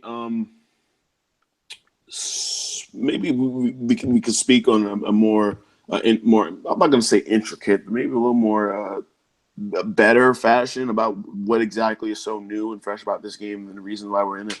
Is that what you're asking of? Because I know I'm in a little bit of a sitch because I did not end up watching that video, but I'm going to ask you: were you speaking because we went on a couple other lines and you were speaking directly to fans? And you were like, "Yo, fans, look, we got to step up a little bit." You know what I mean? In terms of how we're speaking or critiquing or speaking about the things that we love, not just about video games here. So, are you speaking and you're like, "Okay, guys, there's nothing really that we should be too jazzed about." Are you speaking in terms of are you targeting what fans have said? Because, sometimes fans will be like, "Oh my God, White Spider, copping it." Are you speaking to that mindset? Because there are other fans, and I can't really say that I'm like offended by the line or anything, but like fan like me, where I'm like, I really do go into detail in my scripts, and I'm like, this is why I like this, and this is, I'd really try to go in detail and be as well spoken as possible about what I like. So what was that supposed to come off as a blanket statement, or maybe on the surface level, or were you speaking with a little more? There's more context to that, and you're speaking to a certain fashion of thinking from fans. I think the best way for me to answer that question is for me to ask you all, and I've already asked Evan, and I even compiled a list in his comment section to make sure that I knew what exactly were new aspects of this game. That we've seen so far. That we've seen. Okay, yeah. And again, I don't want, and people, because like exactly with the comment earlier, the comment earlier was, now when the game's game of the year, Venom's going to shit his pants. And it's like, I don't want the game to be awful. So the best way for me to answer that question, I think that I don't think he was. I don't know if he was trying to say like that. I think it was more like, oh, if it does turn out to be game of the year, it's like, whoa, like since you're cautiously optimistic, it's like, oh, crap, it actually did turn out to be game of the year. I took it more like if the game is great, Venom's gonna be like, damn, oh, it was good. Like that's at least that's how I took it. But I mean, I hope the game is great. But to answer your question, I think that we saw that it was a Spider-Man game, a new Spider-Man game, and immediately people went, yes! It's just like when they announced the Avengers thing, and it was like Avengers project, and people were just like, yes! Just the fact like, that we're oh my God! But the thing that's way different. Yes, but the thing that's different with that is that the number of Avengers games is a lot less than Spider-Man games. So then they say it's a Spider-Man game, and they show me things that I've seen in previous games. What am I praising? It's like, okay, so I mean, where I have to ask for you, where do you want? I'm going to ask this to you. Where do you necessarily want this conversation to go? Do you want me to give you a list of reasons why maybe I'm excited, and maybe that will give you a perspective on why? That's fine. You can. For me, I can compile the list. Let's push aside all the shit that that list was saying what makes the game different. Yeah. Like let's personally shit aside. Let's not talk about. I don't need a list of we're getting this, that. I mean, let's speak about stuff a little more. I have my own personal list of why I'm excited, but that list was about what makes this game physically different. Yeah, I mean, let's skip the list in terms of just. The stuff that we know, like we have this villain and Spider-Man's wearing this and blah blah blah. I mean, for me, why I'm excited for the game, for example. I mean, I'm just throwing this out here just to see maybe get into your head a little bit. I mean, for me, I'm excited because I'm like, okay, I'm gonna give you two different perspectives. When the first trailer dropped, and then when the gameplay really came out. So the first trailer dropped for me. I was watching E3, and of course, for me, I watch E3 every year, but I'm like, I wasn't expecting this, you know what I mean? So for me, of course, it starts to hit you like, boom, we're getting a Spider-Man game. But at this point in my, I guess my fanhood, I was not the normal, oh shit, something's coming out, I better get excited. So I was a little more skeptical. So when I first saw the footage and stuff, I'm like, okay, what game could this be? Is this a new open world? At first, I don't know why I thought, I was like, is this an Infamous game? I don't know why I thought that, but I was thinking something way askew. And then when it really started to play, and I liked the song, I liked the musical cue, and I saw things, I was like, the reason why I really liked it, and even though I know that this was intended to be a cinematic thing, I was like, this is way more cinematic than I usually get Spider-Man titles delivered to me. I'm not sure if a lot of fans say that, but for me, that was what got me. I'm like, this is Spider-Man to a degree that I feel like we should have gotten a while ago, and I didn't really get that. You know what I mean? I mean, you could say like in this age of game, it felt like such a modern Spider-Man game in a really fashionable sense of the word. So for me, I was like, okay, this is really cinematic. And when the gameplay came out, I think I told it to you. I was like, this looks like an amalgamation of everything that worked before. And I feel like a lot of fans forget, like not necessarily you, but a lot of the skeptical fans go, oh, we've seen this before. And I'm like, guys, we've had double-digit Spider-Man games. Like this is the most. If I'm correct, this character from Marvel has the most games out of any of their characters. So it's like we've seen this guy for the last maybe almost 2 decades. So I'm like, that's what they mainly focus on. I'm like, okay, but shit, we've seen this guy a lot. So I'm like, these guys aren't trying to go and flip the script as much as in terms of, okay, we're gonna give you gameplay you've never seen before, but it looked like it was being handled with a certain level of polish, with a certain level of understanding of its player base that made me go, okay, this might be a secured buy for me. You know what I mean? Like that. So that's where I'm coming from. I don't know if you thought like I did. I don't know if fans thought like I did, but for me, that's just giving you a little bit of a backdoor into how I thought. I know that you said, okay, we've seen some of these moves before, we've seen some of these concepts before, but for me, I was like, okay, it looks like you understand your player base, because sometimes we see a developer getting control of an IP, and then it almost feels like you've lost touch into what made original players fall in love with with whatever game you're targeting. So even when we had the Spider-Man 2 conversation a little bit earlier, I feel like Insomniac, and I know you feel like this because you said it in your video, but I feel like Insomniac is definitely the type of developer where it was like they really do have their ear to the street.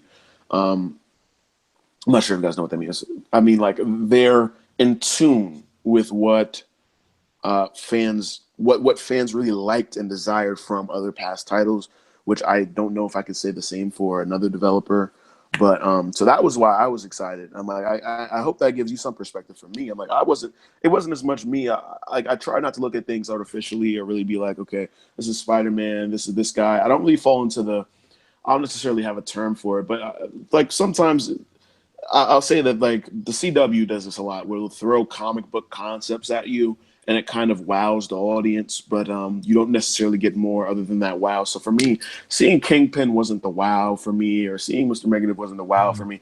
It was much deeper, looking at the game and some of the game design and everything I've heard from interviews and stuff like that. So for me, that's how I felt. I'm not sure if every other fan feels like that. I know that the type of mindset that you were directing, I feel like a lot of things too.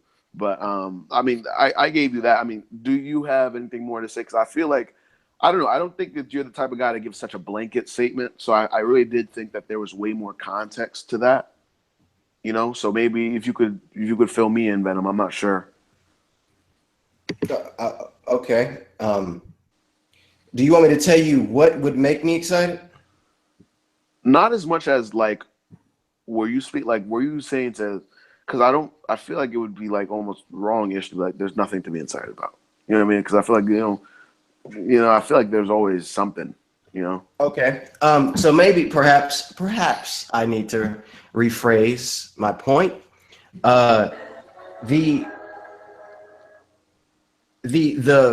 For me, what we've been shown does not deserve the amount of praise that it is getting. So you feel like it's overrated? Yeah, it's an internal thing. Definitely. Okay. Definitely. I mean, you can say that. I mean, definitely, 100%. I think it is definitely overhyped. I think that it is. Yep. If we look at the Amazing Spider-Man 2 developer diary, it's not the same gameplay, but it like. Wait. So here's my argument. Like. You bring that up a lot, and I understand why you bring it up a lot. But for me, my question is: Are we going to act like the Amazing Spider-Man 2 didn't have things conceptually that worked for the Spider-Man franchise? No. We're not going to act like that. And whenever I mention the Amazing Spider-Man 2, people then jump to the fact that it wasn't that good of a game. That's how people are. They're like, people are like, "Is that a diss?" Yeah, you know what I mean? Yeah, is that a diss? And it partially is. But the other half of it is that, I know, but the other half of it is that look at my hand, look at this hand. Like, what's the difference? I raised the question to. I'm going to raise that too, because let's go to another franchise that's been going for a long time and has had different developers jump on board, different development teams jump on board, whether or not they have the same assets or not. The Amazing Spider-Man 2 did so much for the Spider-Man, because that's. Me and Evan spoke a little bit when you got off camera, went downstairs real quick. Amazing Spider-Man 2 did a lot. The buzz that it had on YouTube, on the internet, was gigantic. It was gigantic. It was a large thing. I'm pretty sure that no one could refute that. The numbers, and I remember because when I first spoke out on that, I got. Now people lit you up. Better. People lit you now up. Now it's better, but people were pissed. Like people were genuine. Yes, people were. About what? About saying how the impact that Amazing Spider-Man 2 had. When it came to the first trailer that was shown, and it was just like Spider-Man. I think it was like CGI, like 2 minutes. It was like Spider-Man upside down. It was the announcement trailer, and my video, I didn't say a word in the video. I was just like, and then like people in the comments like, wait, Venom, you don't like it? You don't like it? And then I started reverting back. I'm like, no, I just don't like the trailer. And then we got more information. I was like, yo, this looked bad. And everybody was like, what the and people were pissed. Were pissed. So I remember the buzz, and that game had a lot of buzz. That game had you know what? I definitely, again, that gives me more insight as to why you have the approach that you do now. But for the record here, I mean, I think that I'm a pretty unbiased guy in source information. I mean, I know quite a bit about the gaming industry, even though I'm not in it, but I've been surrounded by it for all these years. I'm like, it did have a lot of buzz like that, but for me, I do think that there's a little more commentary here because it's not as much because in the gaming industry when reviews come out for a game, there's a lot of times there's just like the IGNs or whatever bullshit company that got obviously paid by the publishers and they're making the best review possible, even though the game could be a piece of shit, right? We don't necessarily have too much here, but for what fans are saying, like, I mean, I can't necessarily equate it to anything because it's so different, especially with even the rollout is so, kind of not seen before in a fashion. Like, you don't announce a game, like, you announce it once, and then you kind of like, it's like a follow-up announcement at the E3 the following year, and then you tell us, all right, it's coming up the year after. So I'm like, I think that this buzz is a little more concentrated, and there's different commentary there. I don't think that it's as much of just the wow and the wowza Spider-Man. And what is there are people with actual, I think that compliments that should be heard. Like, I think it's the polish on this game, I think should be noted. Like, even if you don't like the game, like so far, I think the polish should be noted. Because as someone that's played so many games, you really can tell a game that was just shot out, and then a game that there's a certain amount of polish to it. I'm like, okay, here it really does look like there's a certain level of polish that I don't feel like other Spider-Man titles have held. So I'm like, there are minuscule things like that. I spoke about how I felt about the game, and a lot of it is really just game design wise, not necessarily even on. I haven't really touched on the story or anything like that before. But so are you saying that you feel like I don't know? Have you seen? So you're saying it sounds a little bit blanket. Say you've seen everything from these trailers in another Spider-Man title, and then that deteriorates it for you. Because for me, let me go back to I forgot my whole other point. I was going to reference when you have such an impact like the Amazing Spider-Man 2 did. Why would you just kick out core gameplay concepts like that obviously worked not only for game testers that they had, it worked for fans all around. So I'm like, why would you take certain stuff like that out? Because even conceptually, even the web rush system conceptually was brilliant to think about. Yeah, I think it was sweet. Yeah, I think that idea was sweet. I'm not saying that the fact that these are elements that were in previous Spider-Man games makes the game inferior than those games or makes this game not of a high quality. What I'm saying is that people are praising and ranting and raving over things that we've seen before as if we've never seen them. I think again, that's your perspective. Yeah. Your perspective. Me personally, I don't agree. Perspectively, it depends because I like what I'm seeing, and I like that I'm seeing things return because I'm like, you get what we get, if you know what I mean. Like, it's almost like, all right, best analogy I can use, Call of Duty. When Call of Duty does the shit that they do sometimes, right, where they venture out a little bit too far into certain things that maybe the fans never really liked, even though going back to the consumer thing you were saying before, fans continue to buy it for some damn reason. But when Call of Duty does things where they go to a certain time period or game design wise, they do things for years on that doesn't resonate with fans, when they then return to things that are more true to the franchise and things that have worked for the franchise and mostly the franchise's fans, that it's almost like that for this game for us. When I see things like, okay, we have web cartridges coming back, I'm like, wow, I'm hyped for that because I'm like, okay, that's something that game. I thought they said there aren't web cartridges. It's not web cartridges, but it's like it's counting. You know what I mean? Like it's like it's like a web system. You're not going to be able to just unlimited fly out those tools.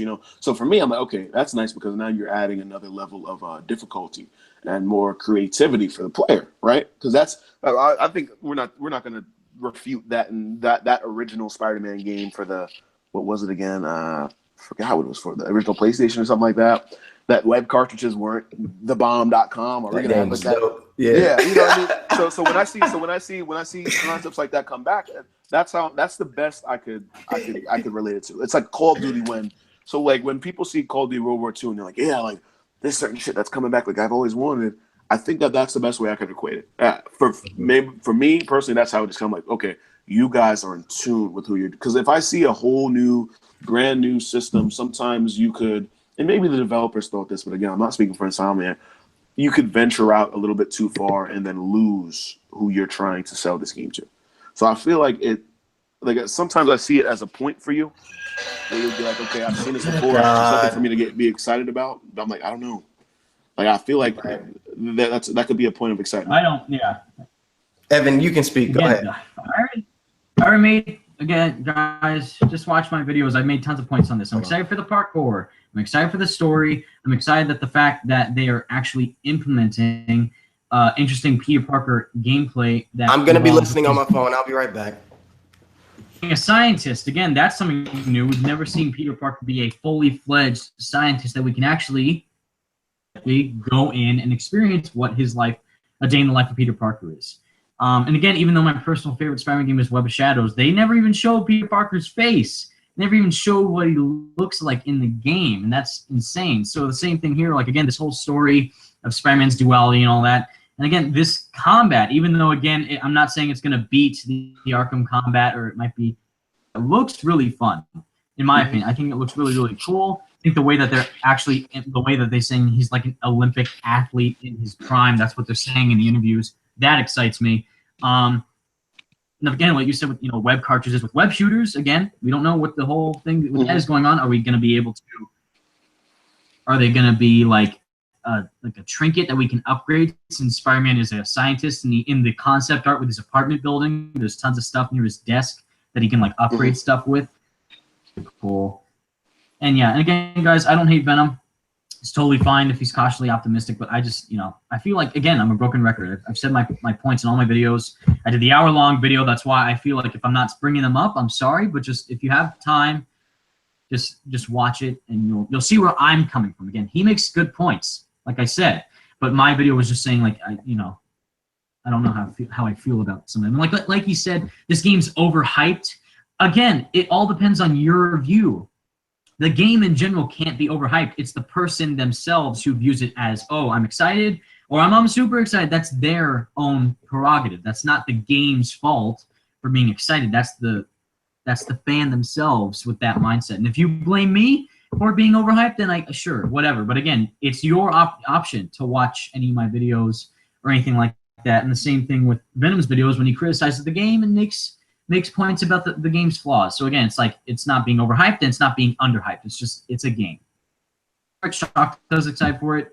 Venom is cautiously optimistic about it. Same thing with Amazing Lucas and everyone. Certain people in the Spice Water kind of becoming cautiously optimistic. It's this whole back and forth relationship, and Someone brought up comments. Someone brought up I should bring up Web of Shadows. What about Boy Monkey Kid, Evan Filarca, talk about what made Web of Shadows so unique and compare it to what we've seen and what we know about Spider-Man PS4. Great comment, Boy Monkey Kid. For me, again, why it's my favorite Spider-Man game of all time is because the combat. Absolutely, that's the best thing about the game is the combat. It's out of this world fun. Web Strike is a combat maneuver that we've never seen in any Spider-Man game. That was the first game. But it made its way into every other Spider-Man game. Sadly, yeah, it did. Yeah. Now they're saying in Spider-Man PS4, they said do a Web Strike takedown on these Inner Demons as a stealth move. I'm like, yeah, Web of Shadows, because that's how awesome that game is. Because they still to this day say Web Strike. Even in all the Amazing Spider-Man games and the Beanox games, they said Web Strike. I'm like, yeah, that's right. And yeah, again with the combat, the way that you can fight on walls, even though it and in the air, it may seem a bit unrealistic, especially the air combat. But it's too fun to pass up. And then also the system, and when you can simultaneously switch between the red suit and the black suit, that made it that much more fun. The final fight with Venom on the helicarrier, that was nuts. It might have been an easy boss, but the way it looked was extremely cool. Someone brought up the PS4 needs more web moves. Absolutely. Again, like I said, there's more flaws you can point out. That's a big one. You know, Spider-Man has webs. And the big flaw that I personally have with the Amazing Spider-Man games, both of them, is that he only did the Arkham combat to make it more grounded looking. He didn't do enough cool web variation takedowns. Whereas like in Web of Shadows, you can use web strike, web shots, web throws, tons of stuff. That's why I love that combat so much. Even Ultimate Spider-Man had the environment bouncing objects where you can bounce from the wall to the enemies. You can use your webs and then throw them or throw yourself to them or kick them or punch them or anything cool like that. So yeah, Cali B, hey, I see that you're in here, dude. You said an interesting comment. Right now, it's still super early, and they need to show more to prove why it's different. And I saw this game live action and talked to them. I still need to see more. Yeah, cool, Cali B, because you guys didn't know, Cali B was at the E3 presentation seeing what they were doing, and you know, like he just said, he talked to them. Exactly, like that's the big problem, is that if you guys think it may not look good now, it may not look like anything different that we've seen. The biggest thing I can keep on saying, it's still being made, and that's the fact that Venom brings up, is that we as consumers should demand more. I understand that. I get that, okay? You want to see more of the game, you want to see what it looks like, and you want to see how awesome it can be. Absolutely. But that's, you know, we're not really in the position to be able to kind of do that. And I guess you could say, like, the Spidey Squad, since we're being recognized by Insomniac, I guess we have some kind of connection with them. But I'm not going to tweet at them daily and say, I need more Spider-Man PS4 news, or I'm going to not buy your game. No, it's like, I'm obviously that's how game developers work. That's how their company works. And that's how you just got to be patient. I can't demand them to bring us stuff. This is fine. I'm not saying it's fine. I'm just saying that's cool. I want to see more. And I'll wait until you show more. I'm not going to demand it now and beg it to be now and say that the game's awful because of that. I'm just saying I want more. Yeah. And we're going to get more down the line. Why would they show what they've shown now and not show anything else? That doesn't make sense. Of course they wanted to show more stuff. Just that's another point to bring up. Tushal said right here, but for Insomniac to hide all of their innovations is crazy. Again, that's half of the battle. That's half of the battle. Of I think a lot of people, again, we're in this age of information, especially for comic book and film content, that you're a little spoiled. You get so much stuff that you start to demand a little bit too much at the point. You got to remember that there was a point where we got one trailer and then we waited for the game to come out. You got nothing else. So now that we're in this age of let's give you goodies, people are at the point where we're like, okay, you guys aren't showing us anything. That's your fault. Where in reality, it's not really like that. You got to think, in the industry, they're told to keep things, you know, confidential, and you don't want to, you know, you show too much of your game and people will have a reason not to buy it rather than to buy it. They've seen so much of it. They don't like that's why even some companies, they don't allow you to play their game on YouTube, because they're like, okay, if someone's going to watch a walkthrough of my game, what's the point of them having my game? So you got to really see two sides of the coin. Yep. That's how I feel about Assassin's Creed Origins right now. Like, I'm seeing all this gameplay. There's like 3 different gameplay demos, and they all look really cool. But I'm like I say in my video, I bring this same point up. Like, maybe I'll wait until it's on a Redbox, which, if you don't know, it's like a DVD stand where you can rent and buy DVDs. Like, maybe I'll buy it on a Redbox and just wait a bit. And it's like, yeah, like, people might do that for Spider-Man PS4. Who knows? But for me personally, they are showing, for right now, for me as a fan, and seeing what they've done in the past and seeing what they can implement with their past games, with the humor, the fun gameplay, the exciting traversal with Sunset Overdrive, and the scale of the map. Again, the scale is super different from you guys. You're probably making jokes in the comments, but I think you guys are actually serious. You think reasons why I'm excited for this game is because the suit symbol is white? Come on, guys. No, I said that one. The coolest thing is that it's part of the story. I was listening. And that's what excites me. Yeah, I was listening, and tell me if I'm wrong. You're excited because of the possibilities, and you've said this before, right?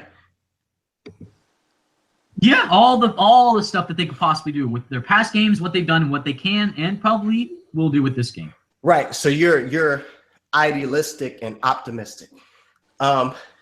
And I Yeah. am going based upon what they've shown me because I'm basing that off of what I've seen too, as well. I'm not just saying, oh, because they did this one feature in Sunset Overdrive, it's gonna be in this. I'm like, no, seeing they are implementing a feature like that and it could be in it.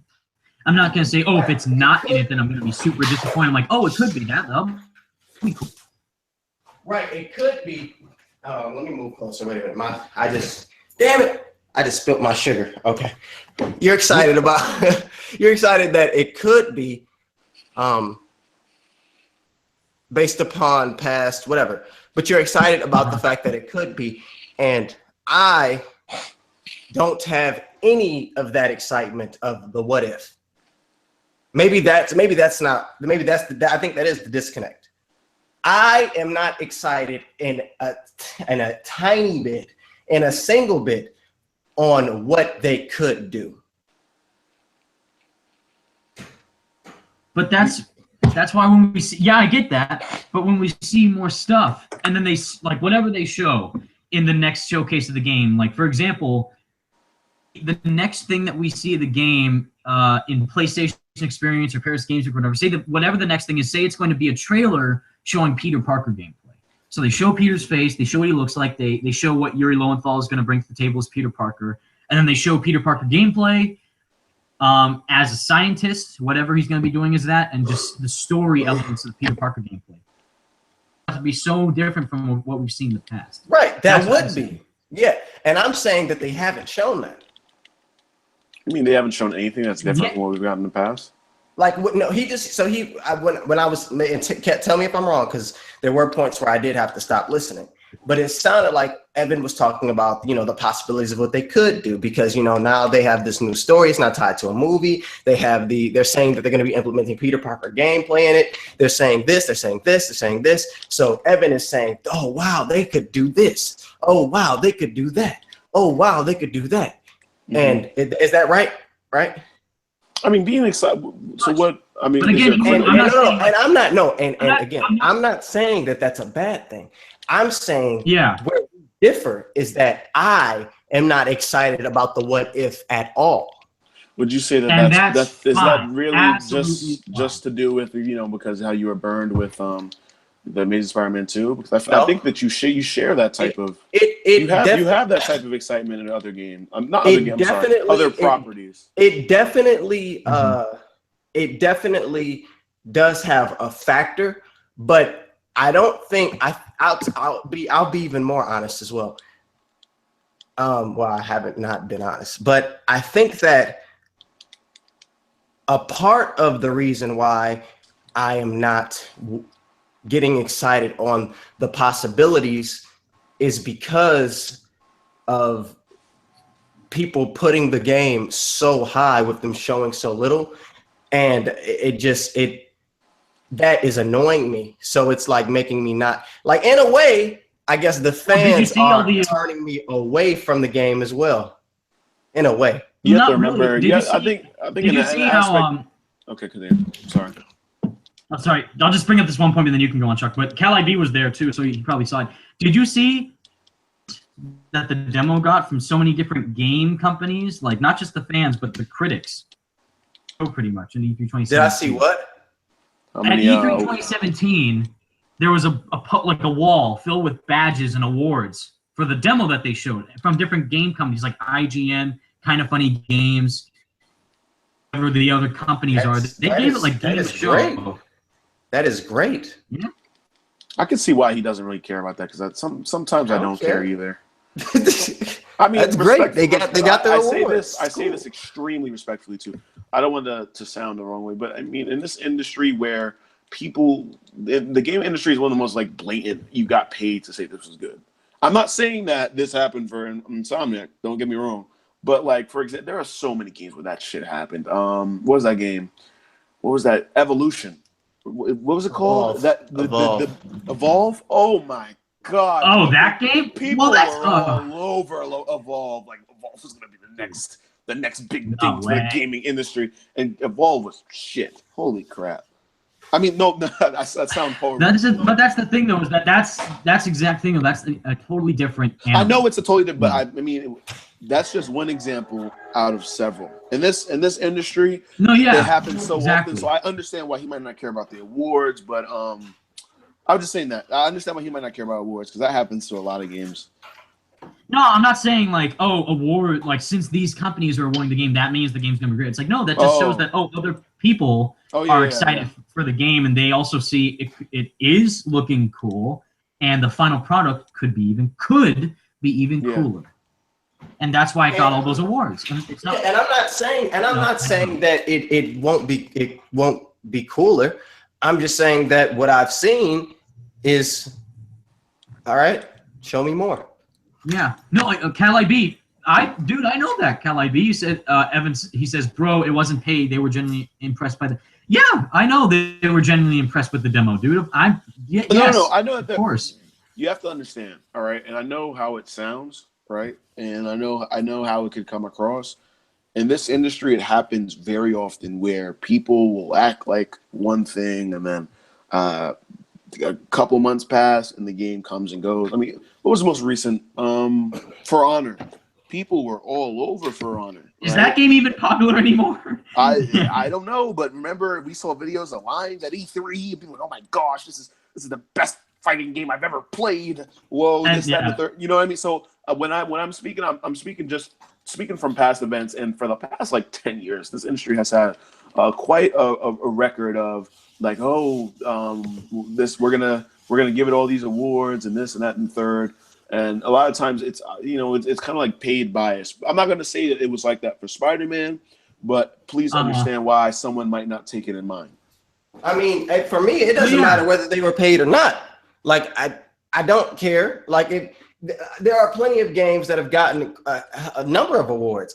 I don't care. A game that didn't get any, well, actually, I don't know. Actually, I'm not even going to say that. I was going to say Kingdom Hearts 3 didn't get an award, but I don't know. But to me, it's like, not out to get an award yet, right? But they had gameplay. They had gameplay. Yeah, that's true.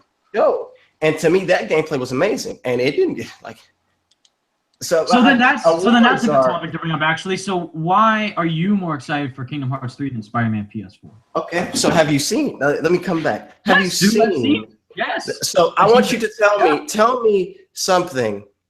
I'll tell you what's different in Kingdom Hearts 3 than the previous Kingdom Hearts games. First of all, the graphics are amazing. With each world that you go to, the graphic style changes, which is similar to the previous games, but now with the graphic fidelity being higher, like when you go to the Toy Story world, it actually looks very similar to the movies. There's the idea now that the Keyblades can change into different things, which is crazy. They had mech suits, and that's just one aspect in the game. See, I can go down a list of things that are different with this game. But when we go to for Kingdom Hearts, they've shown so much more, and they've gotten to talk about. Yeah, they've shown, and they have. Yeah. But the thing, so it's not an even playing field. When they first showed Kingdom Hearts, they had some new stuff. Yeah. Yes. 3. When they first wasn't for the record, wasn't the first piece of Kingdom Hearts like 30 minutes? Like that swarm of Heartless coming down. And then the train thing came out that Christmas. I think it came out that November. Didn't they release like a 30? It wasn't the first piece of gameplay, maybe 30 minutes, or was that no? The first piece of gameplay was like 2. What was the next one? Because they did have one. The next one they showed him in the train. No, there has not been. No. They not have like not 30 shown. minutes. You sure? It was like the latest trailer. The latest trailer was about, was it 8 minutes or was it 11 minutes? The latest trailer was the longest. But when it comes to King, I can name down a list of specifics that are different. But when it comes to this game, with the list that you okayed, I'll read the list that you okayed, Evan. And the list it's not specific, it's general. Hold on, let me go to it. Here's the list. Peter Parker / Spider-Man story structure. Is different. Okay. These are things that are different. Then gadgets. Okay. Parkour. Detail. Size of map. PS4 exclusive. Blockbuster set pieces. Direct input from Marvel. Now, I want you to tell me, in those things that you okayed and you knew that I was setting you up. You knew I was setting you up, which is why I asked, and I even asked for reaffirmation from you. With those things that I just said, where's the specifics? What does Peter Parker / Spider-Man story structure mean? And you are going to make up things because guess what? Insomniac has not said it. What? Gadgets. What? Oh, let's go back then. Tell me, what does the Peter Parker / Spider-Man story structure mean? The duality, dude, between the fact that their worlds are colliding. That's the theme for the game. That's the main story aspect of this game. I'd agree with that too. What is that? The main. So I mean, what he's saying. We gotta find out what it means. There we go. We've got to find out. We don't know. I mean, speaking just on what we've been told, it says it drastically different. Anyway. It's drastically different and much more in terms of depth and scope than we've gotten from another Spider-Man game. We've never gotten that clash before. Yep, exactly. And that's the thing. You wrote it as story structure for only Peter Parker and Spider-Man. And again, I don't know where the trailer description is, but again, just read the trailer description for Spider-Man PS4. And I have read it, and you keep going back to the thing of me not knowing what I'm talking about, and me being ignorant to the fact, and me being uninformed. I'm not saying you're ignorant, but it's just sounded what's different about the story structure? It's like, dude. My point is that we haven't been shown that. My point is that we haven't. Where is it? I have $1 million. That's great. Where is it? I don't know. Exactly. That's my point. Where is Kingdom Hearts, the way that they deliver information to why would they show the story now?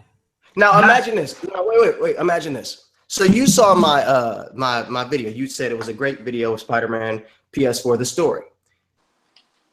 Imagine if they showed that was your own unique story, and I really did like it. It was really good. Imagine if they showed a gameplay demo where you start off as Peter Parker and you're helping out Aunt May, and then that leads to the events of that demo. Mm-hmm. Why can't they show that first? Be the first thing that they show. What? That's spoiling the game. But you just said, but wait a minute. But didn't you just say earlier that what if the next thing they show is the duality between Peter Parker and Spider-Man? Yeah, a sneak peek, not the full. Yeah, like a sneak peek, not the full story. I'm saying like, whoa. Dude, they did that with the demo, with the D23 trailer. Why would you even assume that I am saying that they show the full story? That is not what I'm saying. What are you saying? What are you saying, Venom? With the yeah, we haven't had the full story be showcased to us. There is. Imagine a gameplay demo. Imagine a demo, and it starts off with you as Peter Parker doing something, and then you have to become Spider-Man because the worlds collide. That is what I'm saying. Yes. And I think that they can show us that. They can, but they have not. You get what I'm saying? They have not. So you're saying that this is something in the game, and because they haven't shown it, and we don't really know the most that we should know about it, you're then going to begin to hypothesize and speak on what ifs. And it's because we don't know. And my point is that I'm not going to get excited about a what if and what we don't know about. And for you to say this is something new, it's like, well, what is it? And you can't articulate it because what we don't know yet. Because dude, I don't work for Insomniac. I don't know what they're doing. I'm not saying, no, that's not my point. My point isn't that you don't work for Insomniac. My point is that we don't know. So you're using it as a point, but you don't even know what it is. A point that it's different because it is. That's the main theme of the game. But what is it? What do you, wait. What necessarily do you mean? Because I feel like it's pretty well spoken as to what's changing narratively compared to other titles. In the Amazing Spider-Man This is 2, something in completely the different. In the Amazing Spider-Man 2, him changing, you play as Peter Parker. That's not. And I have a point. Oh, okay. They tied that in with the movie as well. I got that. In the Amazing Spider-Man 2, you play as Peter Parker, and then you go talk to people, and then you play as Spider-Man. Right? That's something that we've seen. Well, the game came out, but if they had shown it, that's something that we would have seen, right? You would then be able to say, well, in the game, you can play as Peter Parker and play as Spider-Man. You can play as Peter Parker and talk to people. And they did show that. They showed that in the trailer. You can play as Peter Parker and talk to people. And then you go and play as Spider-Man. That's something new. In this instance, whenever somebody asks, do you get to play as Peter Parker? I get, because I've seen all of the interviews, Insomniac goes, our favorite stories are when Peter Parker and Spider-Man's worlds collide. They never even answered the question if you could play as Peter Parker. That's PR. No, they did. Yes, they did. Yes, they did. That's what I'm saying. You got to read. Where is it? Let's go. Where is it? There's an article. Okay, can you send me it? Let's do it right now then. Since they did, let's do it. Yes. Insomniac. Again, that's what I'm saying. You got to watch all my videos because I showed this. James, play as Peter Parker. No, here. Hold on. I'm going to put it in the DM. Because if they did, that's great. That's great. And maybe in that into detail. I'm gonna read this. What? Wait, say that. What do you mean? What do you mean when you say go to detail? I feel like the statement alone covers it. For example, we're talking about the fact that the stories about Peter Parker and Spider-Man's world colliding, right?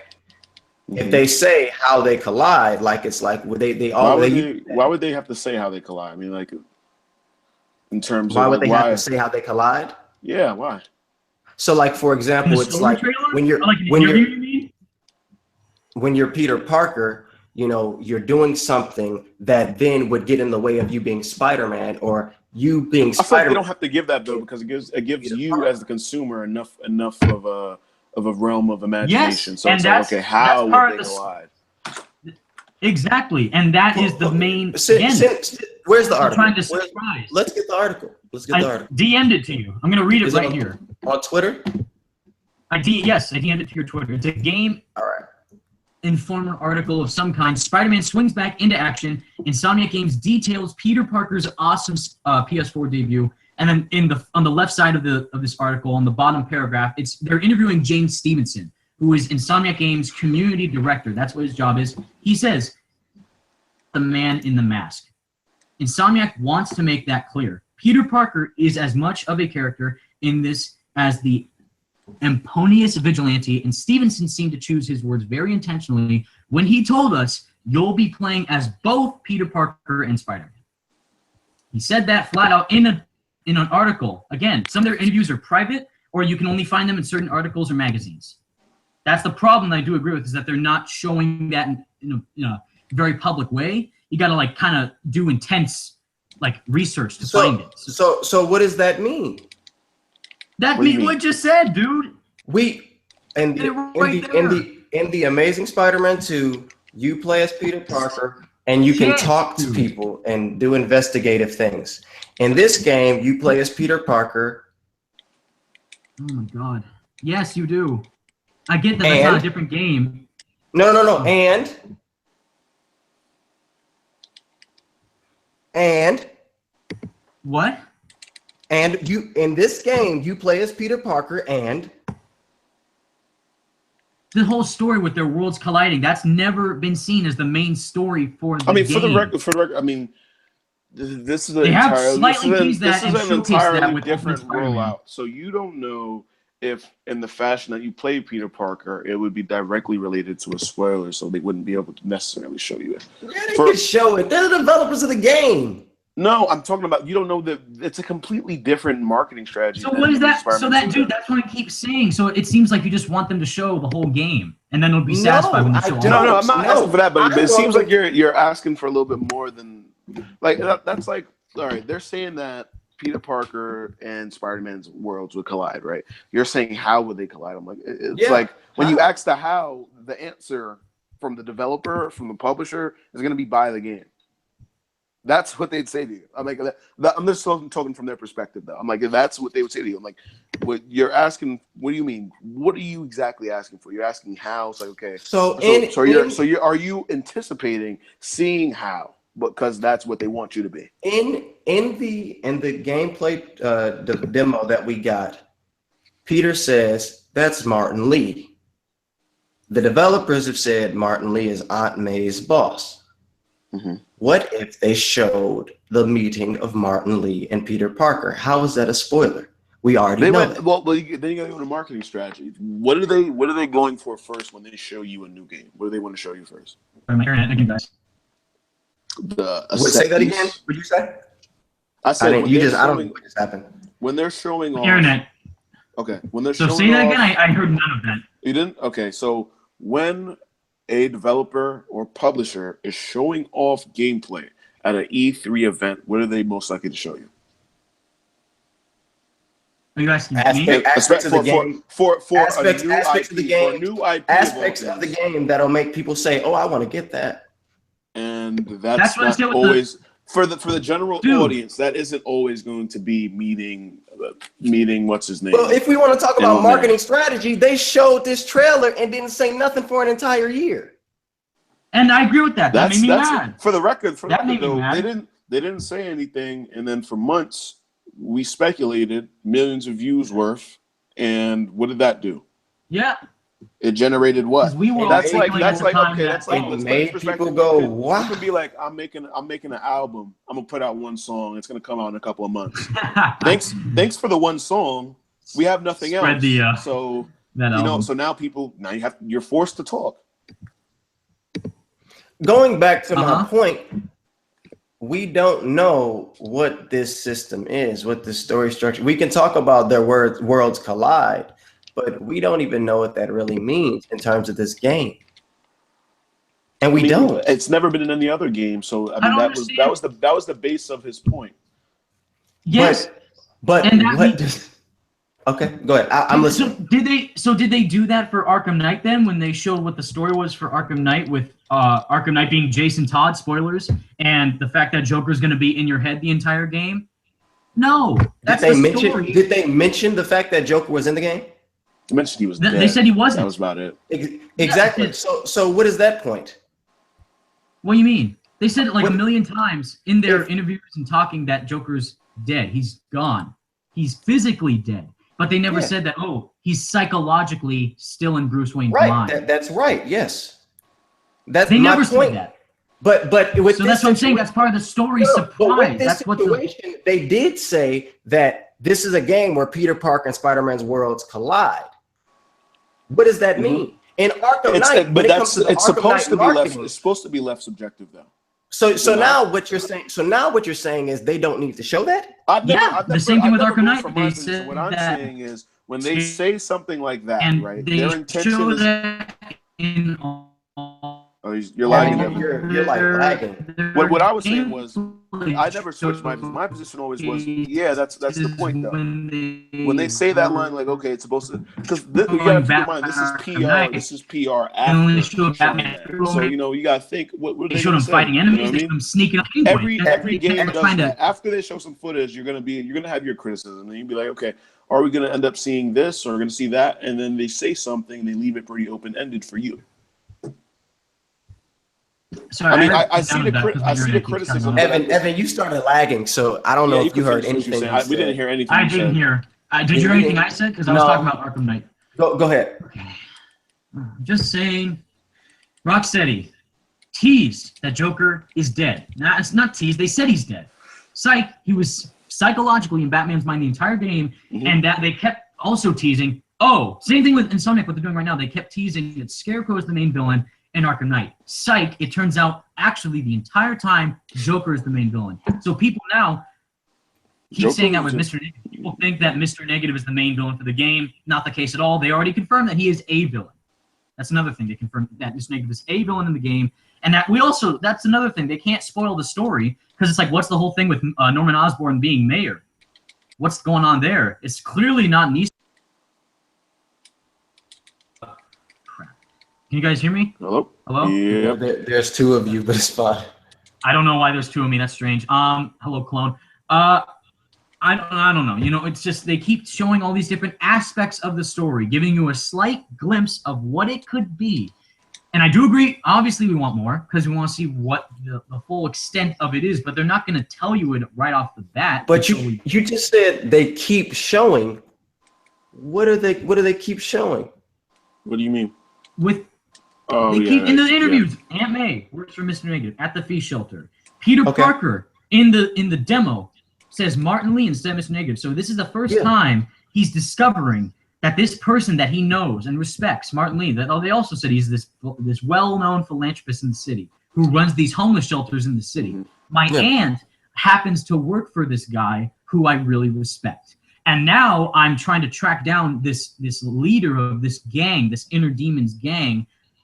Who is this guy? He doesn't know. I got all of that, but where is it? Where you said they're showing it? Where is it? In the trailer. He quoted the demo. Yeah, he did. No, I'm talking about before that, because earlier I quoted the demo as well. So there was nothing to go off. There was nothing to go off in the E3 2016 trailer except for the one quote that he said, with people see me and think they're safer, but it's not really me they're seeing. Right off the bat, and with their point that they said in their E3 2016 interviews, that goes hand in hand with the best stories are in Peter Parker's world and Spider-Man's World Collect, because that quote means so much. With so little words, it means so much to what the story could be. Not what it's going to be, what it could possibly be. And what the story? What you said could? Yeah. Yes, I don't know what the story is going to be. Wait. For the record, don't kill him. Don't kill him from the terminology because we don't know what it is. We don't know. Do you know where Kingdom Hearts is going? Do I know where Kingdom Hearts is going? Story-wise. No. But I just know that there's that one white-haired guy, and that's it. I've never ever used the fact that Kingdom Hearts is going to have. You're gonna talk to Milan. I've never said that. That was a winning point for a lot of people. But I've never used you're using a point that we have not seen. That what makes that invalid though? I'm not saying it's invalid. I'm not. No. I am not saying it's invalid. I'm just pointing out the fact that you're using a point that you cannot show. Like I say, if I'm a random person and I go, Peter Parker Spider-Man story structure. What does that mean? You're going to say it's when Peter Parker and Spider-Man's worlds collide. And I go, oh really? What is that? And then you begin to explaining things that you can't show me. You can't show me. We haven't seen these things. We haven't seen there being gameplay of Peter Parker and Spider-Man. And at first, you earlier said is that a criticism? Though? No, so what am I supposed to do about that? I can't. No, what?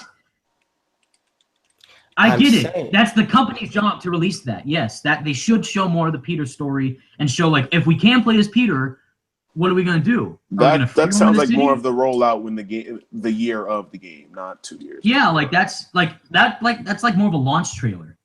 That's a launch trailer you're describing right now. It's a launch trailer to show the Peter Parker. So because I think the story, part of the main story. There should be a story trailer, a full narrative, not the demo, but the full trailer describing what the story is later on. Like Shock said, more near the year it's released, like 2018. So a launch trailer would show summarize and maybe quick glimpses of other villains. Earlier you mentioned that the next trailer could possibly be gameplay of Peter Parker. Are you now saying that that's not possible? No, I'm saying as a possibility it could happen. That's one of the things they keep saying that Peter Parker is going to be in the game, and his world is Spider-Man, where he's affected by Mr. Negative and Martin Lee. And that's the thing on the helicopter. He's like, Lee, this is crazy. This isn't you. So it's like, what does he mean by that? What did they do in the past that would make him say something like that? How much does he know about Mr. Negative and Martin Lee as this, philanthropist or this supervillain? So that's this whole thing again. And, I can't, that's what I'm saying, dude. They're teasing it slowly, steadily. And even though we haven't seen it, you can get glimpses and insights of what the dialogue and what they're saying and what they're trying to showcase. I got all of that. I'm saying that we haven't seen it and we don't know what it really is. But that And that's you, are we but the focusing thing on that is, term? Because that term is open-ended and it's supposed to be. So I don't know why we focus on that. but the thing is that you all agree. Yeah, that it's open-ended. So That it's open for discussion. If we can sit here and agree that we don't really know what that structure is yet, I don't necessarily think that we don't know what that would suggest the structure would be. So again, I think that does suggest. I think in the Amazing Spider-Man that 2, line you can play as Peter Parker and you can have talk. that line attached. In the Amazing Spider-Man 2, you can play as Peter Parker and you can talk to people. But they didn't suggest that it would be a part of their narrative. It doesn't matter. They said you could play it, but they're saying, and they've been saying in interviews and suggesting that it would be part of the game narratively. So it's a part of the narrative. It gives you enough to suggest that narratively Peter Parker would be a gigantic part of it. Mm-hmm. Right. So my question even though it's a bit of an open-ended thing, okay, their worlds will collide. You have an idea of what narratively they are suggesting. Yeah, in what way, in what direction they're going. And what is that idea? Because I think I would argue Spider-Man's life would be clashing with. I mean, especially as Spider-Man fans, we know what that suggests, right? Yeah, exactly. Have you seen any of the? Of course, we've seen all the Tobey Maguire movies. Same thing could happen where a villain could find out Peter Parker is Spider-Man, and guess what? This villain, like Mr. Negative, Martin Lee, since Aunt May works at the space shelter, oh snap, her nephew is Spider-Man. I'm about to hold her hostage. And that's going to mess up Spider-Man's life. Again, that's all open-ended. Who knows if that's going to happen? But they're teasing that stuff like that is going to happen. But and that excites me. I would argue that what you just said is entirely different from what I would have said. And what I would have said is entirely different from what Shock would have said. And what Shock would have said I feel like though, generally, when we hear, because this is not the first time we've heard this terminology, right? For Spider-Man, Spider-Man and Peter Parker, the worlds collided. We've never heard that before. Well, you know that they're see, that's the thing I agree with you guys, that's their own original story, but they're taking that directly from Spider-Man. No, yeah. I mean, it's not even from Spider-Man. So it's from any Spider-Man comic. Yeah, like the best stories of Spider-Man. Yeah, exactly. Like the one but what I'm under saying is like that line. What does it suggest to you when it says someone's world will collide? Yeah, especially when it's the same name of the person. So I don't know. If they go Bruce Wayne and Batman's world will collide, what do you think is going to happen? I don't. And that's the thing. You don't have to know, but it's about what the word. It's about semantic. What does the word suggest? In Ultimate Spider-Man, Peter Parker would be talking to Mary Jane. Peter Parker did this. Peter Parker did that. In Spider-Man and Spider-Man 3, you're Peter Parker and you're with Mary Jane, and then she gets kidnapped and blah blah. In Spider-Man 2, you're Peter Parker and you're with Mary Jane. And but we're not talking about exactly Spider-Man PS1. Yeah, like in that aspect, but we're Peter Parker and Spider-Man worlds are colliding. So you have an idea. Yeah. That's the insight that they're doing. Wait a minute. So are you saying now that this structure equates? I have the same idea as something that we've seen before. What I'm saying is, and I'm saying it to the best of my ability, please listen to me. When they say Spider-Man and Peter Parker's world will collide, it gives you, the consumer, an idea in your head, no matter how subjective or different it may be to your peer. It will be along the same lines. Spider-Man's life as Spider-Man and his life as Peter Parker are crashing with one another. It does not matter what situation it happens to be or the very exact situation that happens, but you understand that we're having a conflict between those two dual personalities, right? I feel like that's what I'm saying. What I'm saying, you're saying that they should have supplied some footage, and yeah, I guess I could see that, but at the same time, I'm like, this is PR after the trailer, and they're asking, okay, what should we look forward to in this game? This, that, and the third, and so if they say, speaking narratively, Peter Parker and Spider-Man's world will collide, they've said Peter Parker and Spider-Man are just as valuable characters to one another. What's it called? The director of Spider-Man Homecoming said the same thing, and I saw it very reflected in the work. So that's why I think that we're looking at this, and for the common movie, not the let me say the general audience, it would be like, okay, I get what you're trying to say. You know what I mean? So I think that it's open-ended enough, but not too open-ended. Like, we wouldn't know what the hell's going on, you know? And you even made that entire video about the story. So you clearly understand what's going on with how the story could turn out. No, I know how they could do it, yeah. So I don't understand. I'm about to articulate, because clearly this list were things that were different with this game. Mm-hmm. I mean, I didn't make the list, but I don't know. Yeah. This is a list that I asked Evan, was this a good list? And he said yes. Okay. Peter Parker's Spider-Man story structure. Mm-hmm.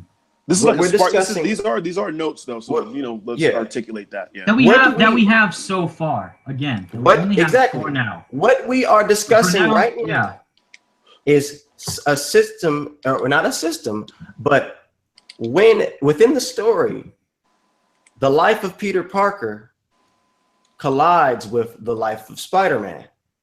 Correct? When in the story? I don't know. What?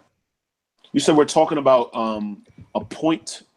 Wait. Could you repeat that statement? I'm sorry. We're talking about right now within the story of the game. Oh, within the world of Spider-Man and the world of Peter Parker will collide, right? Mm-hmm.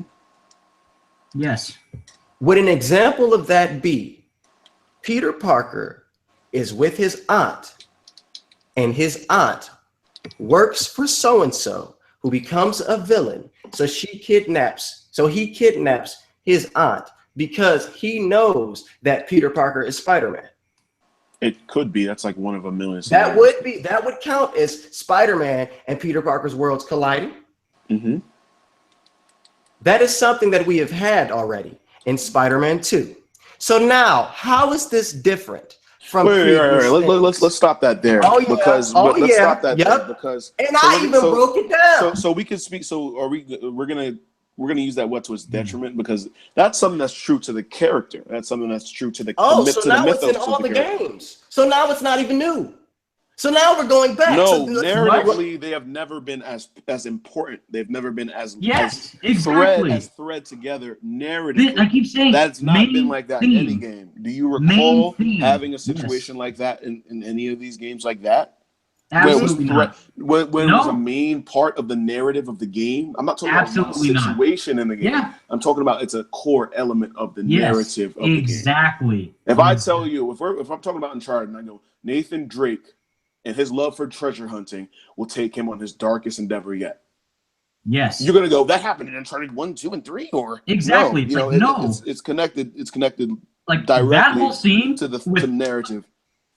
Exactly. And that whole scene with Elena and Drake by themselves in their house was beautiful to me. Because that was something that, wow, this is showing me like, dang, like I know Uncharted 2 is I've heard stuff like that, like that before. You're always gonna hear a line like that, but I mean, let's not look at it like that or look at it too surface level, because then again we're gonna be like, these guys have spoken. They said they're reading the source material. They said that they're diving deep into the mythos and things that people like, and that's something that's always going to be true to the character of Spider-Man. Any Spider-Man story you read, you're gonna end up seeing that tagline that we just heard.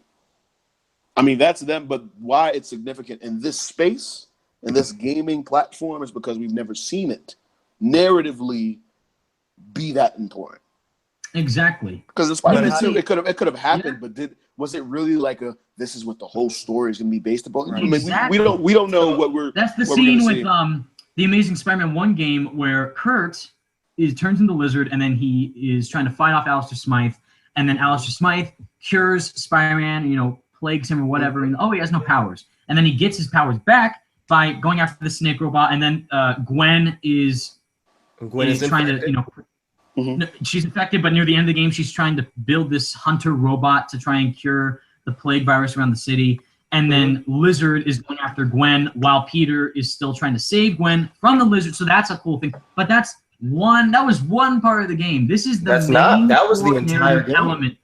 That was the entire. That's what you just described the entire game. That was the ending boss fight. This is the whole narrative of Spider-Man PS4. What I think the best way to say it is it wasn't ever as narratively, we were never going to get it at this scale, this magnitude. Y'all are making things up. You don't know.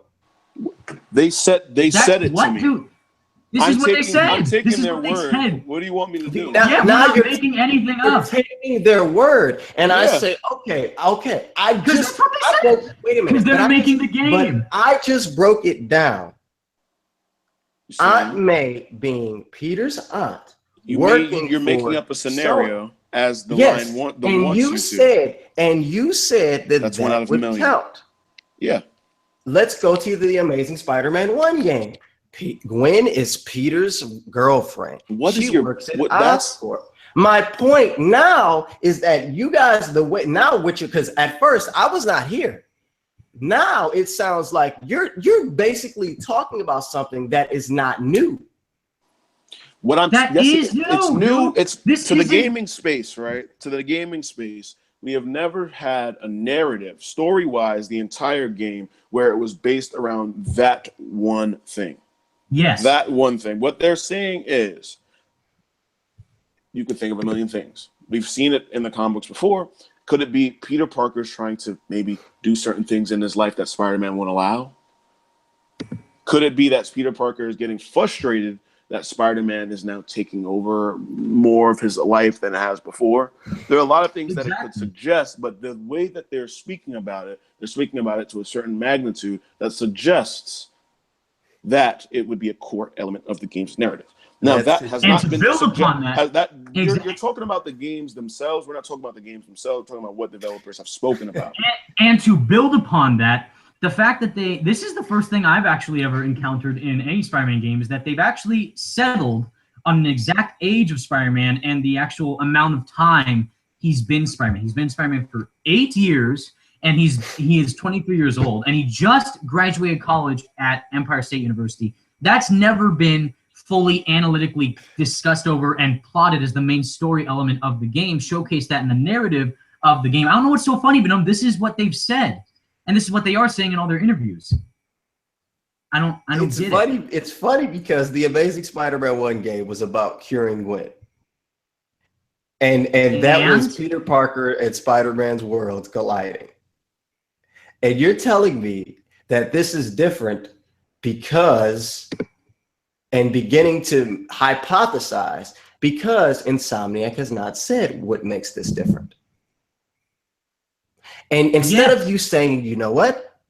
I didn't say they won't, but instead of you saying, you know what? They haven't said it.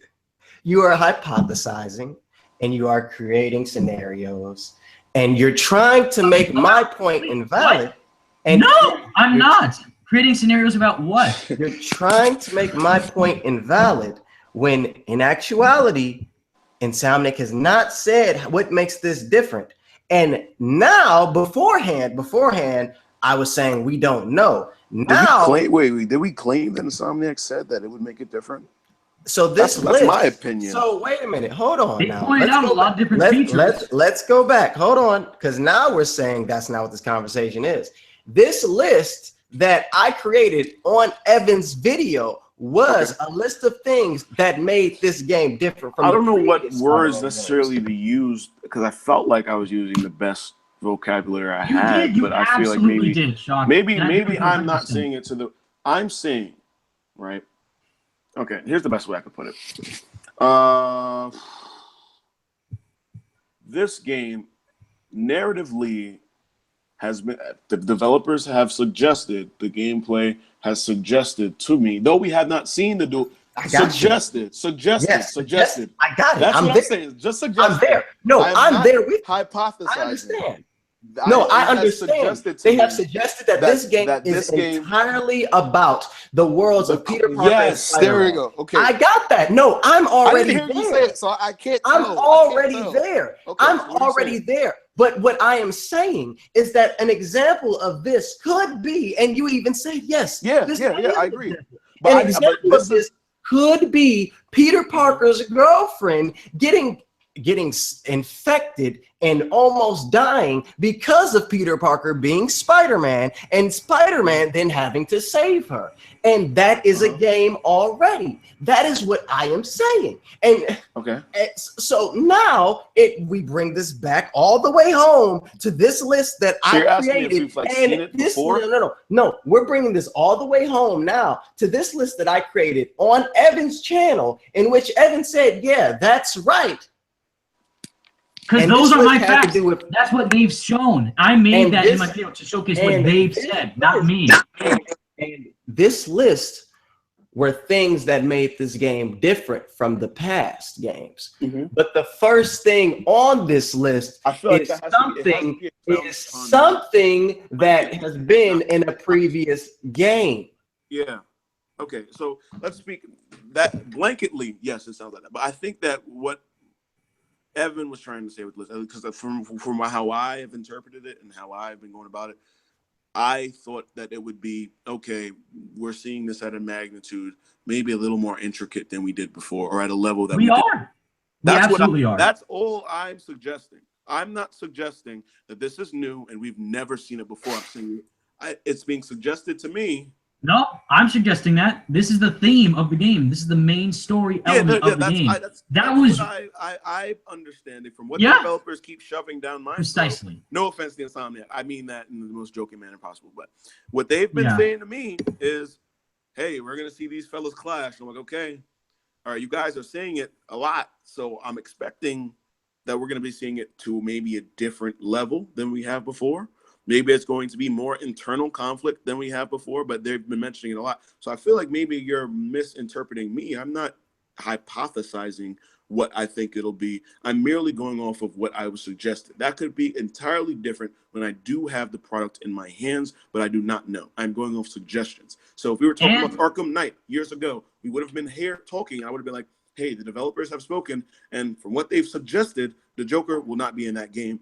That's how much, and that's the type of period that we're in right now. So please understand me when I'm not saying that this is going to be a rule or a constant, but this is just what I was suggested via what the developers have said constantly in interviews. So that's all I'm saying. I'm not going to go and be like, okay, this is exactly what we're going to get, but this is what I've been impression to expect. You know what I mean? Do you understand where I'm coming from? Yes, I absolutely do. I do understand. I agree with you 100%. Because I'm not saying, and don't get me wrong. I feel like sometimes, I hope we're not on the wrong end of the spectrum. I do understand what mindset you're kind of speaking towards. That whole, okay, I'm going to hypothesize this and hypothesize that, and now these are going to be constants. Some fans do that. They do that with any comic book property. It happens in comic books specifically a lot. So I know what you're targeting, but that's not how I was intending to come off.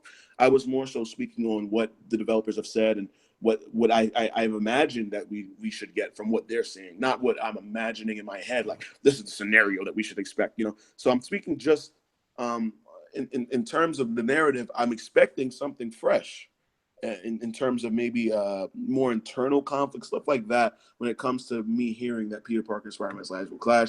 I know how minuscule this conversation could probably sound looking back in hindsight to how we started, but I mean that's all I'm saying. I don't want you to hear me wrong. I'm not trying to say that, like, I'm not even really throwing out your argument, because I do agree that some fans do kind of just make up points sometimes. But here, I'm just speaking on what I was suggested.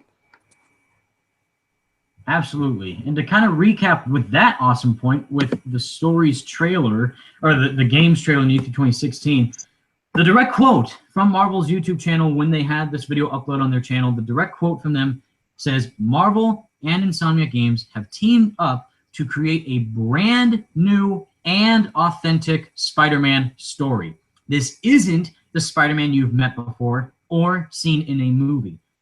This is an experienced Peter Parker who's more masterful at fighting big crime in New York City. At the same time, he's struggling to balance his chaotic personal life and career while the fate of 9 million New Yorkers rests upon his shoulders. And that's the narrative that they're doing. That shows that is telling us what the stakes are, that's telling us how, fully in-depth experience Spider-Man is, and then they showcase that even more by saying he's 23 years, been Spider-Man for 8 years. All this stuff. They're bringing up all these points, and they're we haven't seen them yet. Yes. Will we see them in the future? I don't know. I'm expecting, though, if they want to show the game, if Insomniac wants to show their game in a different light, then yeah, they would want to show the different aspects of what makes this game different, what makes this game interesting to the general public audience, and what makes it say, oh, all those people who are saying on the internet this game is really cool looking. Yeah, this trailer of whatever they're going to show next definitely shows that. And yeah, that's going to be their job to showcase that in a different way. And with their story elements that they keep discussing in all the interviews, they're already giving us information in regards to what the story could end up being and what the main narrative is going to go in what direction it's going to go into.